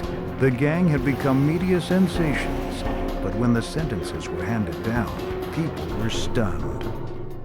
I don't think most people were upset that the train robbers were caught. That was exciting. It kept the story going. We learnt more about it. What the English people were upset about were the sentences. 30-year sentences. This was more than you would get for rape and murder. And that really outraged a lot of people.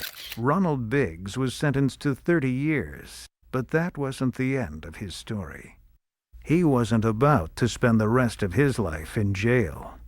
We say it was the most audacious crime of the century, this train robbery. But also, involved in the train robbery sometime afterwards was another audacious crime, and that was the most daring escape of all.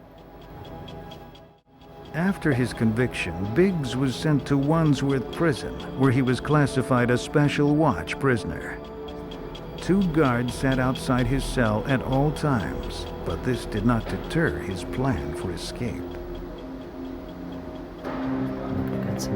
He had recruited a fellow inmate, Paul Seaborn, who was about to be released.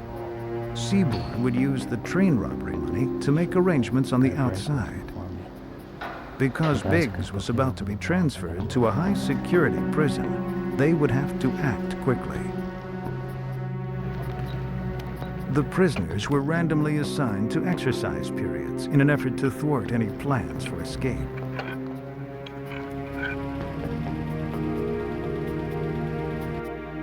Biggs enlisted the help of 2 fellow convicts, and when they were finally all together in the yard, the plan was on.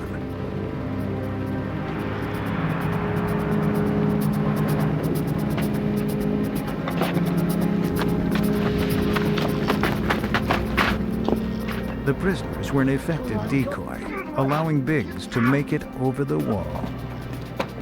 Like the robbery, the escape relied on shrewd planning and split-second timing.